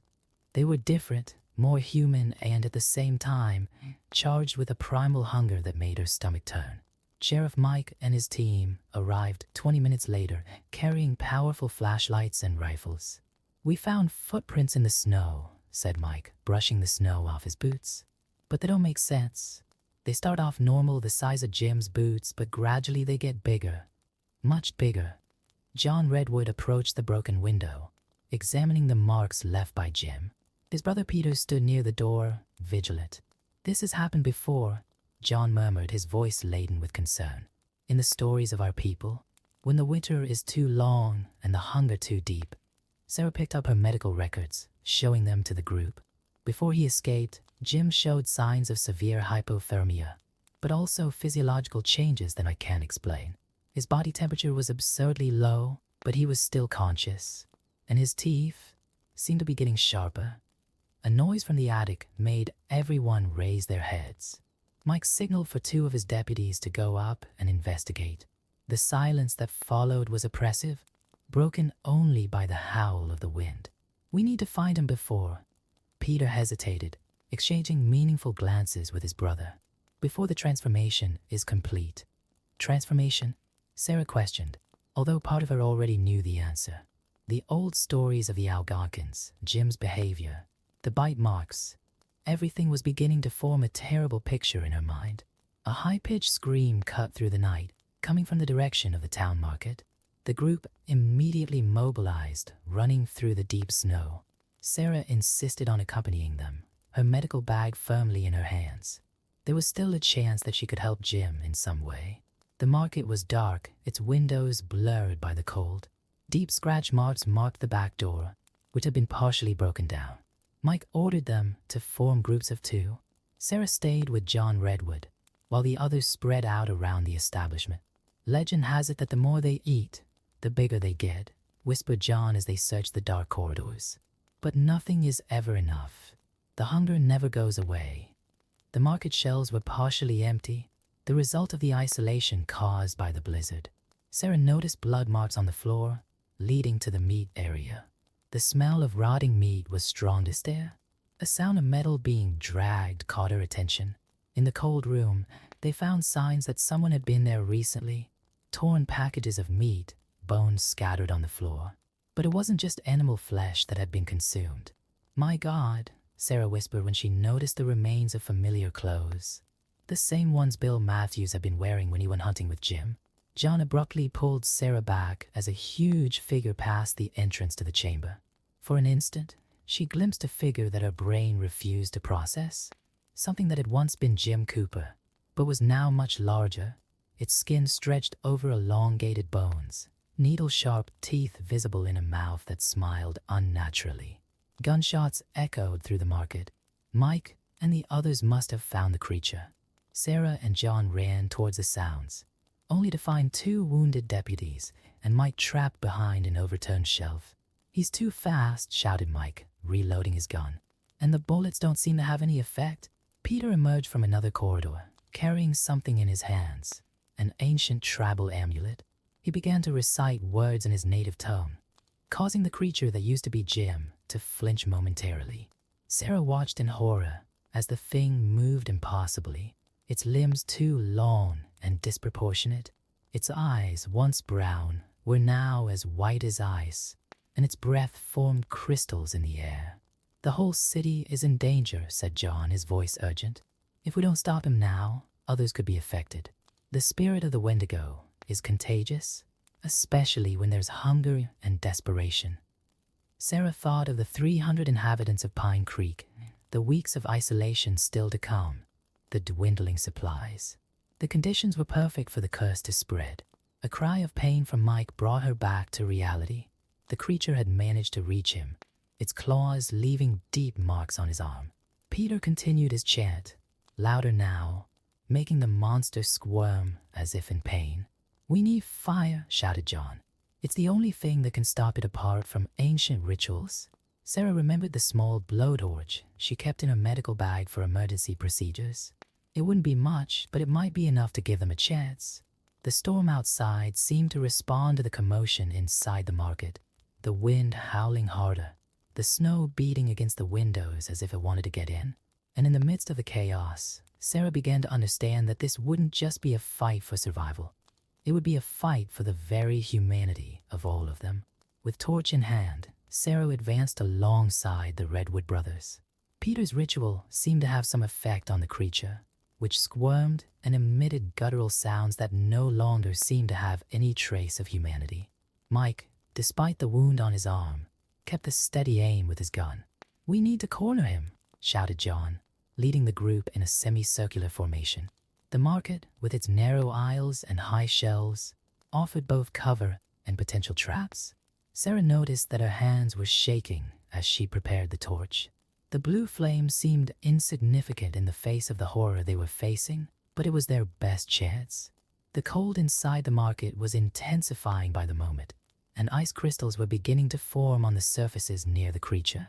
"Look out," warned Peter as the thing that was Jim leapt over a shelf, its elongated limbs moving unnaturally. Sarah caught another glimpse of that distorted face, skin stretched over overgrown bones, eyes as white as the snow outside, and that mouth full of sharp teeth that kept growing. Mike fired once more, hitting the creature in the chest. The impact sent it reeling, but there was no blood, just a hollow sound, as if the bullet had hit ice. The Wendigo responded with a roar that made the windows of the market vibrate.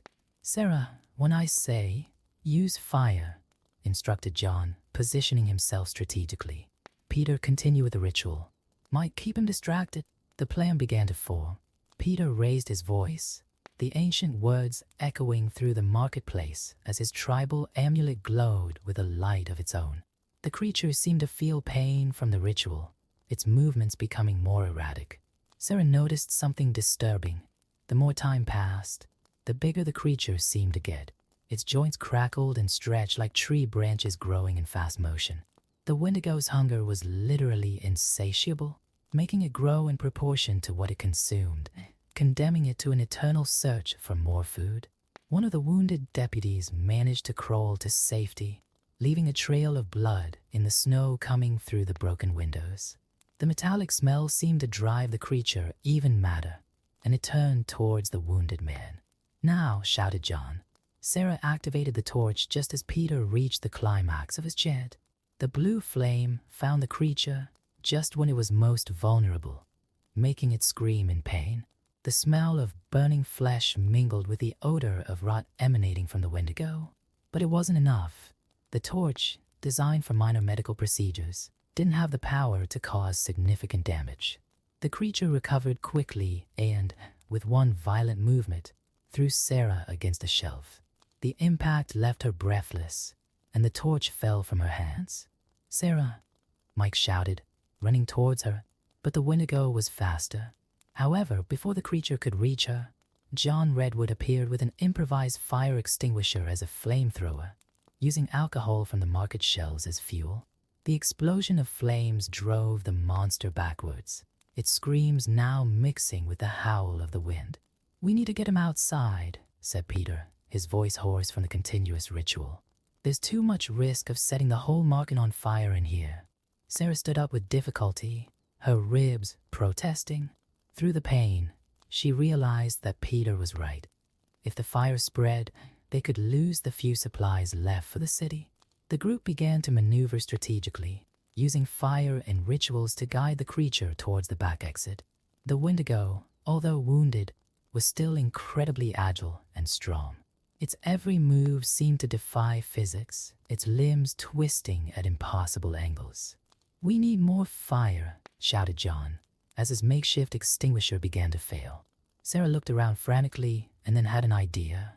"The storeroom. We got kerosene in the back storeroom." Mike understood immediately. "I'll get it. Keep that thing busy." As Mike ran to the storage room, Sarah noticed something worrying. The creature's behavior was changing. There was more method in its movements now, less animal savagery, and more strategy. The ice-white eye seemed to calculate, to plan. "It's adapting," murmured Peter, also noticing the change. "The spirit is becoming stronger." The Wendigo suddenly stopped its attacks, its head tilting unnaturally as it watched the group. A terrible smile formed on its distorted face, and Sarah felt her blood run cold as she realized that the creature had understood something.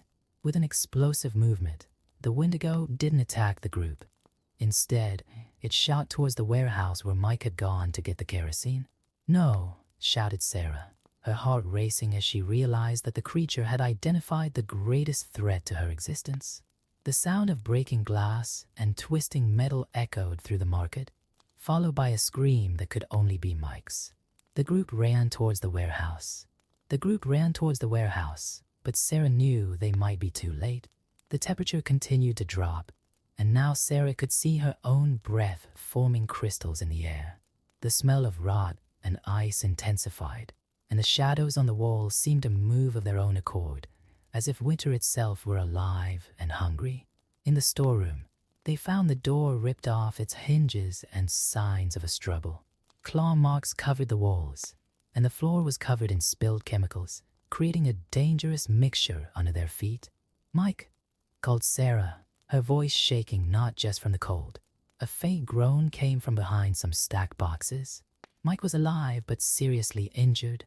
The Wendigo had disappeared, leaving only a hole in the roof of the warehouse through which the snow entered.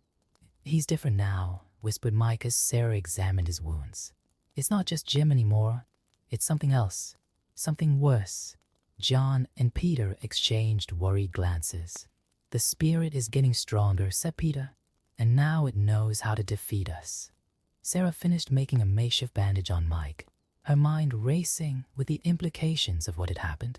The creature was evolving, learning, and outside, the blizzard continued, isolating Pine Creek from the rest of the world. Winter had barely begun. As Sarah helped Mike to his feet, a terrible thought began to form in her mind. If the Wendigo really was evolving, learning, and becoming more intelligent, the whole town was in even greater danger than they had first imagined. "We need to evacuate the city," said Sarah, leaning Mike on her shoulder. "We can't risk more people being exposed to this." John shook his head negatively. "With this blizzard, the roads are completely blocked. To attempt an evacuation now would be to condemn people to certain death." A distant sound of breaking glass made everyone turn around. Through the fogged-out windows of the market, they saw lights moving in the street. Other residents, probably attracted by the sounds of fighting. "Damn," muttered Mike, trying to straighten up despite the pain. "We need to keep them away from here." Peter checked his watch. "The sun will rise in a few hours. Traditionally, the Wendigo is strongest at night." Sarah began to organize a plan in her mind. "Okay, let's divide up the tasks. Mike, you're too injured to continue. John, take him to the clinic and look out for the other wounded. Peter, you know the legends best. I need you to research more about how we can stop him permanently." "What about you?" asked John, worried. "I'm going to the community center. We need to organize the residents, establish safety rules. No one should be left alone until we sort this out." As the group split up, Sarah noticed that the temperature had risen slightly. Perhaps Peter was right about the Wendigo's power decreasing during the day. But that meant they had less than 12 hours to prepare for the coming night. At the community center, Sarah found about 30 agitated residents, including Mayor Thompson. News of the events at the market had already spread, albeit distorted by rumors and speculation. Dr. Thompson called out the mayor, his voice tense. "Is it true that Jim Cooper has gone mad? They're saying he attacked people in a market?" Sarah chose her words carefully. "There was an incident, yes. Jim is ill. It's important that everyone stays calm and follows some safety rules until we resolve the situation." As she explained the basic measures, no one should go out alone. All houses should be locked at dusk. Food stocks should be protected. Sarah watched the faces of those present. Some showed fear, others skepticism, but what worried her most were the signs of hunger already visible in some of them. The city's supplies were running out faster than expected. If they didn't get help soon, the shortage would become critical, and with hunger would come desperation. The same kind of desperation that, according to legend, made people vulnerable to the spirit of the Wendigo. Back at the clinic, Sarah found Peter poring over old books and documents. Mike was asleep, sedated, while John tended to the other wounded. "I found something," said Peter, showing an old diary. Records of a particularly severe winter in 1887. There were similar reports of transformations, but the tribal elders managed to contain the threat through a specific ritual. "What kind of ritual?" "One that requires sacrifice," replied Peter, his face grim. "The Wendigo is a spirit of hunger and greed. To banish it, you must demonstrate the opposite, complete self-sacrifice." Sarah felt a chill that had nothing to do with the cold. "Are you talking about human sacrifice?" "Not necessarily.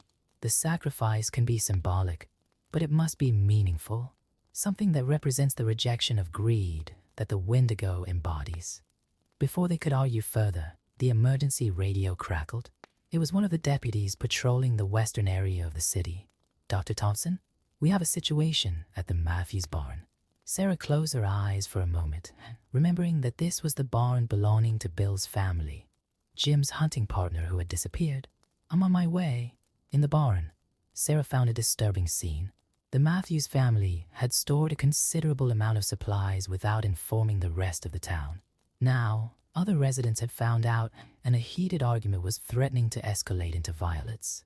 "You don't understand," shouted Mrs. Matthews, guarding the entrance to the barn. "It's not greed, it's survival." Sarah realized that the situation was a perfect reflection of what the Wendigo represented, how fear and hunger could turn ordinary people into something less than human. And as she tried to calm her nerves, she noticed movement in the shadows of the barn, something moving unnaturally between the ceiling beams. The creature was watching, waiting, and Sarah knew that every moment of conflict and selfishness only made it stronger. The sun began to set over the horizon, painting the snow as red as blood. In a few hours, darkness would take over again, and with it would come the real test for the inhabitants of Pine Creek. Not just a fight against a monster, but a battle against their own most basic fears and impulses. Sarah looked up at the darkening sky, knowing that they needed to find a solution before hunger, both literal and metaphorical, consumed them all. The situation in the Matthews barn was deteriorating rapidly. Sarah realized that she needed to act before violence erupted, both human and supernatural. The Wendigo was still up there, his presence an icy shadow that made the hairs on the back of everyone's neck stand on end, even if most of them couldn't identify the source of their discomfort. "Everyone listen to me." Sarah raised her voice above the din. "Fighting over supplies is exactly what we can't do now. It will only make our situation worse." Peter and John Redwood arrived at that moment, bringing with them the ancient diary and their tribal amulets. Seeing the tension in the room, they immediately understood the seriousness of the situation. "The spirit feeds on this," whispered Peter, his eyes fixed on the shadows on the ceiling. "Every act of selfishness makes it stronger." Sarah had an idea. Turning to the crowd, she began to talk about sharing and togetherness. To her surprise, Mrs. Matthews was the first to give in, perhaps also feeling that evil presence hanging over everyone. "All right," she said, tears in her eyes. "We'll split everything, but it's not just for us. It's for Bill. He's always helped everyone." The mention of Bill created a heavy silence. Everyone there knew that he had disappeared with Jim, and suspicions about his fate were dark. The sound of wood cracking above them reminded Sarah that they didn't have much time. "We need to act now," said John, preparing for the ritual they had discovered. "The symbolic sacrifice needs to be made before night falls completely." Sarah watched as the Redwood brothers organized a circle with ancestral symbols drawn in the snow. The plan was risky. They would use the barn's own supplies as a sacrifice, a physical demonstration of their rejection of the greed that the Wendigo represented. Mike, still wounded but determined, arrived limping with other deputies. "The whole town is coming here," he informed them. "It's as if something is attracting them." "It's the spirit," Peter explained. "It wants witnesses. It wants to spread its influence." The ritual began as the last rays of the sun disappeared over the horizon. Peter and John chanted ancient hymns, their voices blending with the icy wind. Sarah and the others formed a larger circle, protecting the ritual from the curious onlookers who kept arriving. It was then that the Wendigo finally revealed itself. The creature that had once been Jim Cooper was now even larger, its distorted form barely resembling something human. Its elongated limbs moved like branches in a storm, and its face was a mask of eternal hunger. Panicked cries echoed through the crowd, but no one ran. Perhaps it was fear, perhaps it was the ritual, but everyone seemed hypnotized by the scene that was unfolding. "Continue the ritual," shouted Sarah when she saw Peter hesitate. "We can't stop now." The Wendigo attacked, but this time it didn't aim at people. It wanted the supplies, the physical source of the greed that fueled it. Its claws sliced through the freezing air. Approaching the center of the circle, where the food had been placed. It was at that moment that Sarah understood. It wasn't just about burning the supplies, it was about choice, about voluntary sacrifice. Grabbing a torch, she advanced to the center of the circle. "Sarah, now!" shouted Mike, trying to reach her. But she had already made her decision. As a doctor, her duty was to save lives, even if it meant sacrificing something important. With one decisive movement, she set fire to the supplies. The Wendigo roared, a sound that carried all the hunger and despair of the cruelest winter. The fire spread quickly, consuming not only the food, but also years of medical records and equipment that Sarah had stored in the barn. Her life's work dedicated to the community. Peter and John intensified their chanting, their voices now carrying real power, almost visible in the freezing air. The Wendigo began to twitch, its impossible body twisting in even more disturbing ways. "It's working," shouted John. "The spirit is losing its anchor." The creature tried one last desperate attack, its claws coming dangerously close to Sarah. But she didn't back down. She stood firm, watching the flames consume not only the supplies, but also the symbol of all the selfishness and greed that had allowed the Wendigo to gain power. With a final scream that made the entire structure of the barn shake, the Wendigo began to fall apart. First its extremities, then its entire body, like snow melting under the sun. In the end, all that remained was a puddle of frozen water, and in the center of it, a human body, Jim Cooper himself again, although irreversibly changed by the experience. The silence that followed was broken by the distant sound of helicopters. The blizzard had finally subsided enough to allow help to reach Pine Creek. In the days that followed, as the town received supplies and medical assistance, Sarah reflected on what they had faced. The Wendigo had been banished, but its lesson remained. In the darkest winters, it is humanity that we must preserve above all else. Jim survived, although he was never the same again. The Redwood brothers remained in town, now respected not just as forest rangers, but as guardians of an ancient and vital wisdom. And when the next winter came, the inhabitants of Pine Creek faced it united, sharing resources and looking out for each other. Because now they knew, true monstrosity lies not in cold or hunger, but in choosing to put one's own survival above collective humanity. Sarah kept the Redwoods' old diary in their new clinic, a constant reminder that some battles are won not with force or fire, but with sacrifice and compassion. And on the coldest nights, when the wind howls through the trees, she still looks out of the window, vigilant, not out of fear of the Wendigo, but to ensure that no one in Pine Creek ever faces winter alone again.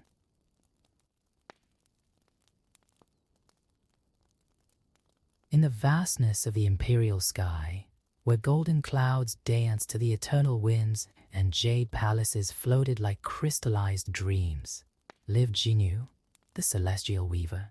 Her deft fingers wove the most beautiful brocades in the cosmos, creating the colors of dawn and dusk that adorned the mortal world below.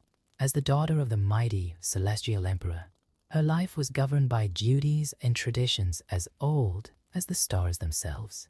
Every morning, Jinyu sat at her magic loom near the banks of the celestial river, her delicate hands moving with supernatural grace as she transformed threads of light into fabrics worthy of the gods. Her long black hair cascaded like silk over her shoulders, and her eyes, as deep as the starry night, often wandered beyond the celestial horizon, dreaming of something that even she could not define. The celestial emperor, her father, ruled the divine realm with absolute authority. His word was law for immortals and mortals alike, and his temper was as unpredictable as the storms he sometimes sent to earth. Although he loved his daughter deeply, his preoccupation with the celestial order and traditions often overrode any paternal feelings.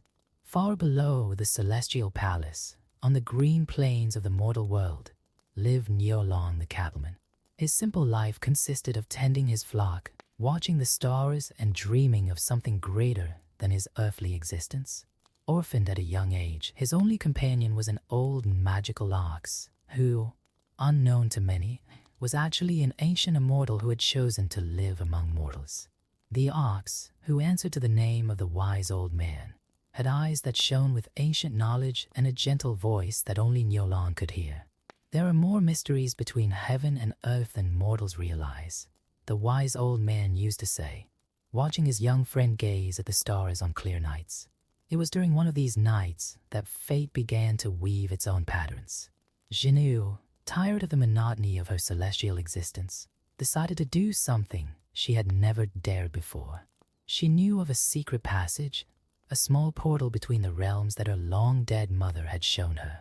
Sometimes, his mother had said, you have to lose yourself to find yourself. With his heart beating hard against his immortal chest, Jinyu stepped through the portal, descending into the mortal world on a full moon night. The air was different down there, denser, richer in scents than he had ever experienced. The grass beneath his bare feet had a unique texture, and the wind that caressed his face seemed to sing completely new melodies. That same night, Nyolang was herding his flock near a crystal-clear lake, where the stars were reflected like liquid jewels. The wise old man, more restless than usual, had insisted that they take the animals to that particular spot, even though it was further away than their usual pastures. It was then that their eyes met for the first time. Jinyu, enchanted by the sensation of the earthy water on her feet, and Nyolang, momentarily paralyzed by the sight of the most beautiful creature he had ever seen. Time seemed to freeze, the stars shone more brightly, and even the wind seemed to hold its breath. "Who are you?" asked Nyolang, his voice little more than a whisper, fearful of breaking the magic of the moment. Jinyu, who had never felt his heart beat like that, answered truthfully, "I'm just someone looking for something different."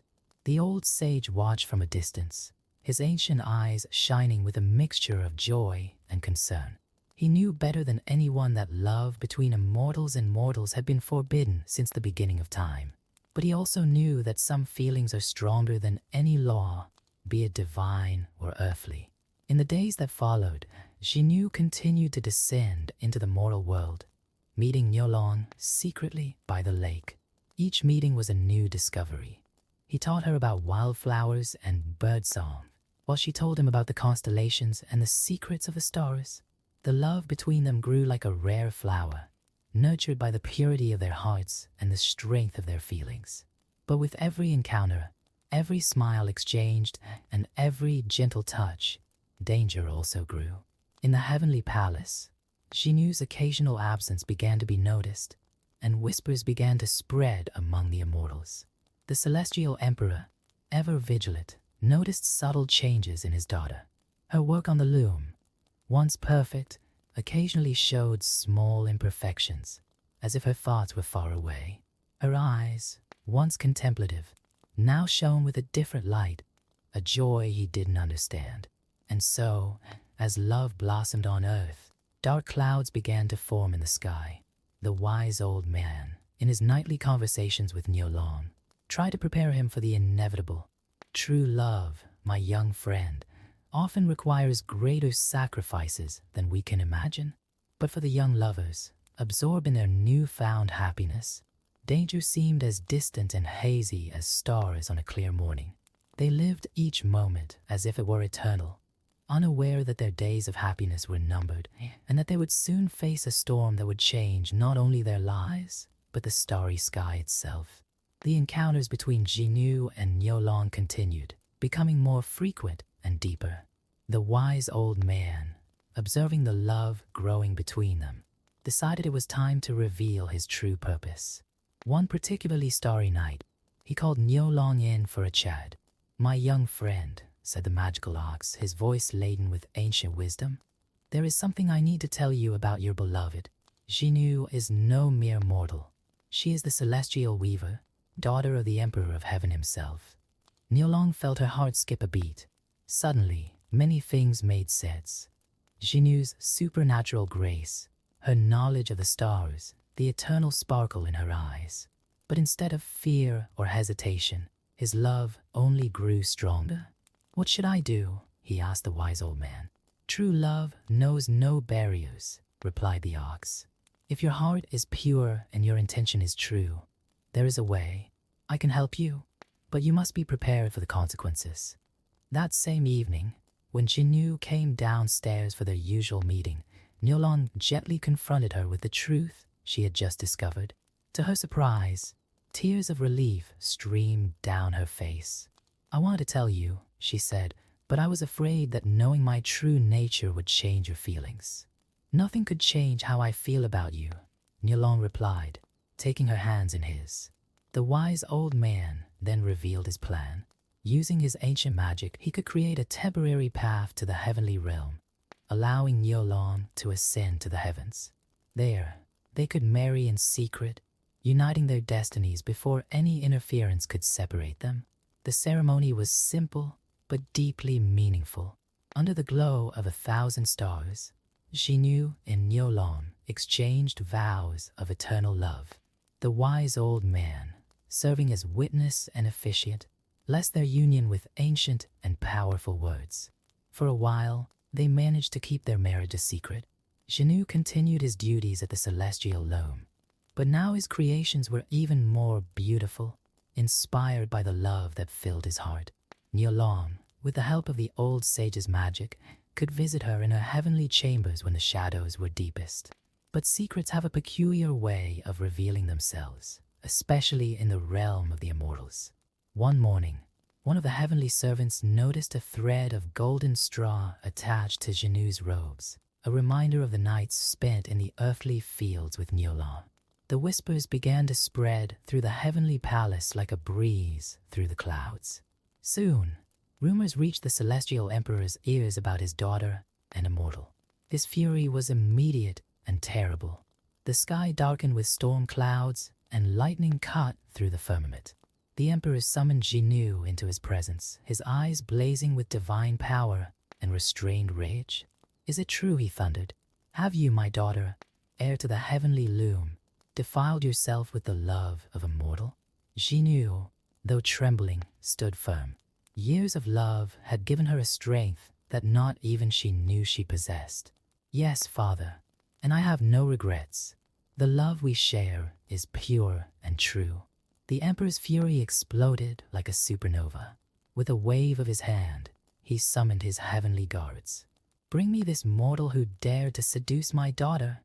Niulon, who was on earth tending his flock, sensed the change in the air. The wise old man, sensing the imminent danger, quickly warned him. "They are coming. You must run." But Niulon refused. "I can't abandon her. If I must face heaven's fury, so be it." The heavenly guards descended like comets, their golden armor gleaming under the turbulent sun. Niulon was taken by force to the heavenly palace, where the emperor awaited him on his throne of jade and starlight. The trial was swift and ruthless. The emperor, blinded by rage and wounded pride, pronounced his sentence. "You have dared to defy heavenly laws. Love between mortals and immortals has been forbidden since the beginning of time. As punishment, you will be separated forever." With a flick of his golden scepter, the emperor created a vast river of stars between the lovers. The Milky Way, an impassable barrier of light and cosmic energy. Jinyu was imprisoned on one side, condemned to weave eternally, while Niulon was banished to the other side, transformed into a lonely star. The wise old man, watching all this from earth, felt his ancient heart breaking. He knew that true love could not be completely destroyed, not even by the decree of a god. In his last moments before disappearing, he left a final gift. His words of power spread across the universe, touching the hearts of all the whores in the world. The lovers' separation was felt in all the kingdoms. On earth, the flowers wilted with sadness, and in the sky, the stars lost some of their brilliance. Jinyu wept as she wove, her tears turning to rain in the mortal world, and Niulon, now a distant star, shone with a melancholy light that spoke of love and loss. But even in the deepest darkness, a glimmer of hope persisted. Their love had touched the hearts of many, and although separated by a river of stars, their hearts remained united by bonds stronger than any divine decree. It was then that something extraordinary began to happen. The magpies, those black and white feathered birds, began to gather in ever greater numbers. Moved by the ancient magic of the old sage and touched by the depth of love between Jinnu and Niolong, they began to form a pattern in the sky. On the 7th day of the 7th lunar month, when a lover's sadness seemed deeper than the cosmos itself, the magpies took flight towards the heavenly river. Thousands of them, their wings shining under the starlight, began to position themselves side by side, forming a bridge over the Milky Way. The celestial emperor, observing this phenomenon from his throne, felt his resolve waver for the first time. The show of compassion from the simple terrestrial birds made him question the harshness of his own sentence. In his heart, a seed of regret began to sprout. Jinnu, on his side of the starry river, saw the magpies approaching and felt his heart speed up. On the other side, Niolong, whose starry form still held the consciousness of his love, shone with renewed hope. The bridge of feathers and dedication was almost complete. The other heavenly deities, moved by the demonstration of true love and the compassionate intervention of the magpies, began to intercede with the emperor. The Queen Mother of the West, one of the oldest and most respected deities, approached the celestial throne. "Great Emperor," she spoke in her melodious voice, "observe how even the simplest creatures recognize the purity of this love. Perhaps we can find a middle ground between justice and compassion." The emperor, on his jade throne, gazed longingly at the spectacle before his eyes. The magpies, tireless in their mission, continued to form the bridge, their wings touching in perfect harmony. It was then that he pronounced his new sentence. "Let these lovers be allowed to meet once a year on this very day, when the magpies form their bridge. This will be an eternal reminder of the power of true love and the consequences of defying heavenly laws." The news spread quickly throughout the kingdoms. On Earth, mortals began to observe this day with special reverence, marking the beginning of what would come to be known as the Qixi Festival. In heaven, the other deities celebrated this small victory of love over the rigidity of traditions. Jinnu and Niolong, even though they knew their meetings would be brief and spaced out, felt a new hope blossom. The certainty that they could see each other again, even if only once a year, brought a new glow to their existence. The magpies, proud of their role in this love story, took on their mission with sacred dedication. Every year, on the 7th day of the 7th lunar month, they come together to form the bridge that allows the heavenly lovers to meet again. This story has been told from generation to generation, inspiring countless poets, artists, and lovers over the centuries.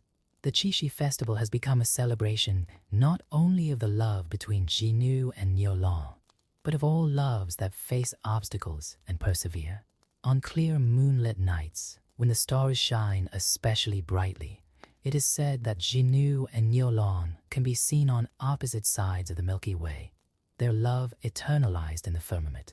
Their stories intertwine with the constellations, reminding everyone who looks up at the sky that true love can overcome even the most impossible barriers. The wise old man, although no longer present in physical form, lives on through the magic he bestowed on the magpies and in the wisdom his words still carry. True love knows no bounds, whether in heaven or on earth. Mortals began to develop their own traditions around this story. Young women began to make offerings to Jinnu, asking for skill in crafts and luck in love. Couples in love choose this date to make promises of eternal love, inspired by the unwavering devotion of the heavenly lovers. Each annual meeting of Jinnu and Niolong has become a cosmic celebration. The stars seem to shine brighter, the flowers bloom more vigorously, and even the wind seems to carry melodies of love in its currents. The story of their forbidden love and the compassion of the magpies has spread beyond China's borders, touching hearts in distant lands. In each place where the story is told, it takes on new meanings and interpretations, but its essence remains the same, the transformative power of true love. And so, every year, as the 7th lunar month approaches, eyes turn to the sky in anticipation. The magpies prepare for their sacred mission, and eternal lovers await their brief moment of reunion, an eternal reminder that not even the strictest laws of heaven can prevent two hearts truly in love from finding their way to each other. The celebration of the Qixi festival has grown over the centuries to become one of the most eagerly awaited events in both the heavenly realm and the mortal world. As the magpies continued their annual sacred mission, something unexpected began to happen in the fabric of the universe itself. During one of Jinyu and Niulong's annual meetings, a small crack appeared in the barrier separating the heavenly realm from the mortal world. It was almost imperceptible at first, but with each meeting of the lovers, it grew subtly, fueled by the strength of their immortal love. The Celestial Emperor, ever vigilant, noticed this change in the cosmic balance. He consulted the ancient oracles and discovered a disturbing truth. The love between his daughter and the mortal had become so powerful that it was altering the very laws that governed the kingdoms. In the depths of the heavenly palace, the emperor convened an extraordinary council with the most ancient deities. The Queen Mother of the West, who had previously interceded for the lovers, was present, along with the Jade Dragon and other immortal beings of great power. "Their love is defying the natural order," declared the emperor, his voice echoing through the jade halls. "The barrier between the realms is weakening. If it continues, the balance between heaven and earth could be upset irreparably." The Queen Mother of the West, with her ancient wisdom, observed, "Perhaps it's not their love that threatens the balance, but our resistance to it. The universe always finds a way to harmonize." While the immortals debated on earth, mortals began to notice subtle changes. The stars seemed to dance differently in the sky, and some people reported glimpses of celestial figures on particularly clear nights. The veil between the worlds was indeed becoming thinner. The spirit of the wise old man, although long since dissolved in the cosmos, manifested its presence through signs and omens. Flowers bloomed out of season, and the magpies began to exhibit unusual behavior, gathering in groups even outside the Qixi festival. On her side of the Milky Way, Jinyu realized that her fabrics began to carry even more powerful mystical properties. When she wove with Niulong in mind, the brocades took on a life of their own, telling stories of eternal love through patterns that moved like living constellations. Niulong, in her starry form, was also experiencing changes. His glow intensified, and he found that he could communicate with the stars around him, which began to move in patterns that reflected his feelings for Jinyu. The Jade Dragon, after long moments of contemplation, offered a unique perspective. Their love isn't destroying the balance. It's creating a new kind of harmony. Observe how the stars respond to their presence, how nature itself adapts to accommodate their love. This revelation provoked murmurs among the assembled deities. Some began to question whether the ancient laws that separated mortals and immortals were truly immutable, or whether they had arisen from long-forgotten fears and prejudices. In a surprising move, some of the minor deities began to actively intercede for the lovers. They argued that Jinyu and Niulong's love had become a positive force in the universe, inspiring not only mortals but also heavenly beings themselves to contemplate the nature of true love. The magpies, sensing these cosmic changes, began to develop new abilities. Some of them could now fly higher than ever, almost touching the stars, while others developed a soft glow to their feathers, as if they had absorbed some of the heavenly light. The Qixi festival has also evolved. What was once just a day of hope and reunion became a celebration lasting several days, with elaborate rituals both on earth and in heaven. Mortals created new traditions, and their prayers and offerings began to carry a power of their own. A young priestess on earth, particularly sensitive to heavenly energies, began to receive visions of the true meaning behind Jinyu and Niulong's story. She understood that their love was not just a story of forbidden romance, but a symbol of the union between the divine and the earthly, between the eternal and the temporal. Her interpretation spread, finding an echo in the hearts of many. People began to see the Qixi festival not just as a celebration of romantic love, but as a moment to reflect on the deep connections that bind all beings, mortal and immortal. The Celestial Emperor, observing all these changes, found himself in an ever deeper dilemma. His concern for the cosmic balance remained, but he couldn't ignore the positive transformations that his daughter's love had triggered. In his moments of solitude, he allowed himself to remember the love he had felt for Jinu's mother so long ago. He remembered how she too had defied convention and how her loss had hardened him, making him cling even more rigidly to the old laws. The changes in the fabric of the universe continued, subtle but undeniable. The rift between the realms was not a threat, as initially feared, but a possibility for transformation. It was as if the cosmos itself was adapting to create a new kind of balance, one that could accommodate the transformative power of true love. One day, while the Celestial Emperor was contemplating the events of the last few centuries on his jade throne, a revelation struck him like a ray of divine light. The words of the Queen Mother of the West and the jade dragon echoed in his mind, along with the memories of his own lost love. He realized that the time had come for a fundamental change.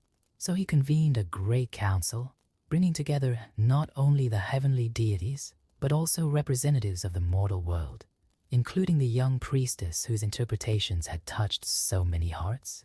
It was the first time in history that mortals had been invited to take part in a celestial assembly. For eons, began the Emperor, his voice resonating through the realms, we have held the barriers between heaven and earth as something sacred and immutable. But the love of my daughter in Yolan has shown us that perhaps we were mistaken. The universe isn't deteriorating, it's evolving. The priestess, trembling at the magnitude of the moment, found the courage to speak. Great Emperor, in my visions, I see that true love is like water. It always finds a way, no matter the obstacles. Perhaps it's time to flow with it, instead of try to contain it. The deities murmured in agreement, and even the stars seemed to twinkle more brightly.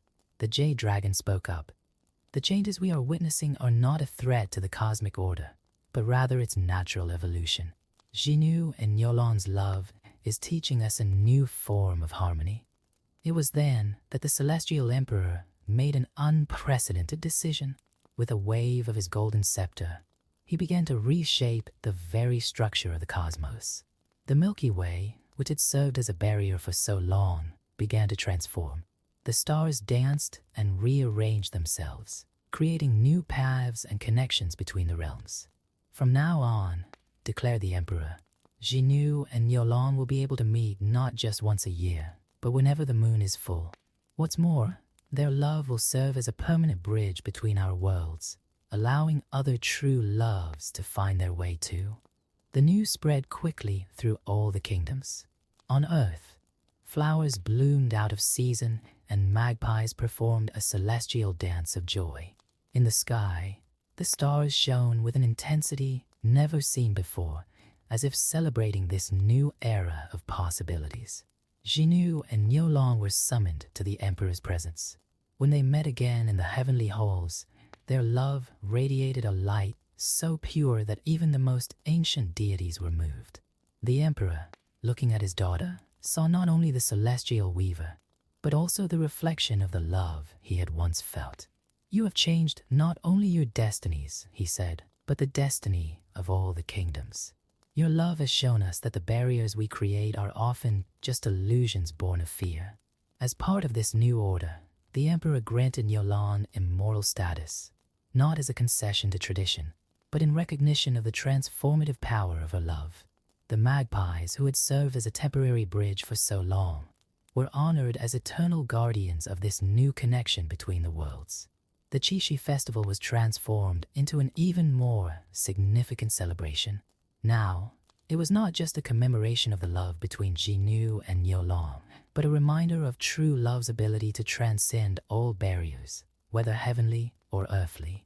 The young priestess was appointed as the first of a new order of intermediaries between the realms, charged with preserving and passing on the wisdom of this new harmony. Her visions and interpretations were recorded in sacred texts, which were studied by mortals and immortals alike. The spirit of the wise old man, who had planted the first seeds of this transformation, manifested one last time in a soft glow that enveloped everyone present. His ancient wisdom had found its fullest expression in the union of the realms he had once helped to bring together. The changes in the cosmos continued to unfold in subtle and profound ways. The crack that had once worried the Emperor revealed itself as the first sign of a necessary transformation, not a rupture, but an opening to new possibilities. Genu continued to weave in the sky, but now his fabrics told stories not just of love, but of transformation and renewal. Niolon, although now immortal, retained her connection to the simplicity and beauty of the mortal world, serving as a living bridge between the realms. The story of their love became more than a legend. It became a living symbol of hope and possibility, reminding everyone that true love has the power not only to unite hearts, but to transform the very fabric of the universe. And so, on full moon nights, when the stars shine especially brightly and magpies fly higher than usual, you can see 2 points of light dancing together in the sky. Genu and Niolon, eternally united, their hearts beating in harmony with the pulse of the cosmos, reminding all who observe that love, in its purest form, is the most powerful force in all realms.